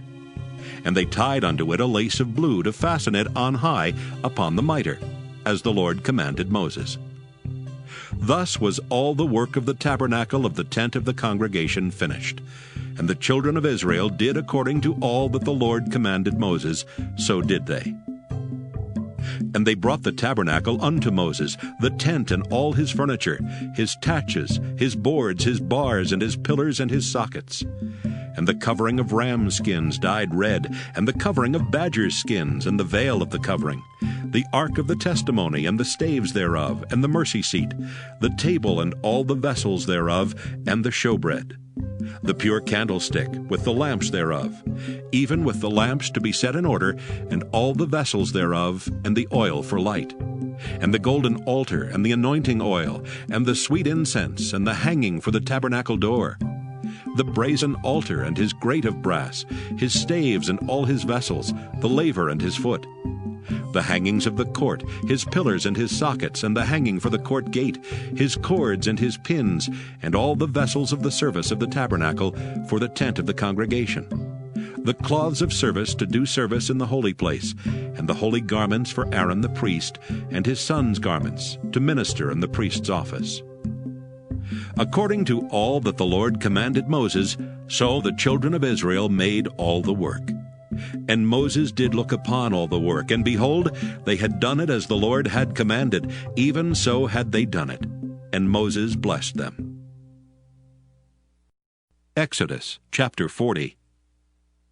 And the Lord spake unto Moses, saying, On the first day of the first month shalt thou set up the tabernacle of the tent of the congregation. And thou shalt put therein the ark of the testimony, and cover the ark with the veil. And thou shalt bring in the table, and set in order the things that are to be set in order upon it. And thou shalt bring in the candlestick, and light the lamps thereof. And thou shalt set the altar of gold for the incense before the ark of the testimony, and put the hanging of the door to the tabernacle. And thou shalt set the altar of the burnt offering before the door of the tabernacle of the tent of the congregation. And thou shalt set the laver between the tent of the congregation and the altar, and shalt put water therein. And thou shalt set up the court round about, and hang up the hanging at the court gate. And thou shalt take the anointing oil, and anoint the tabernacle and all that is therein, and shalt hallow it and all the vessels thereof, and it shall be holy.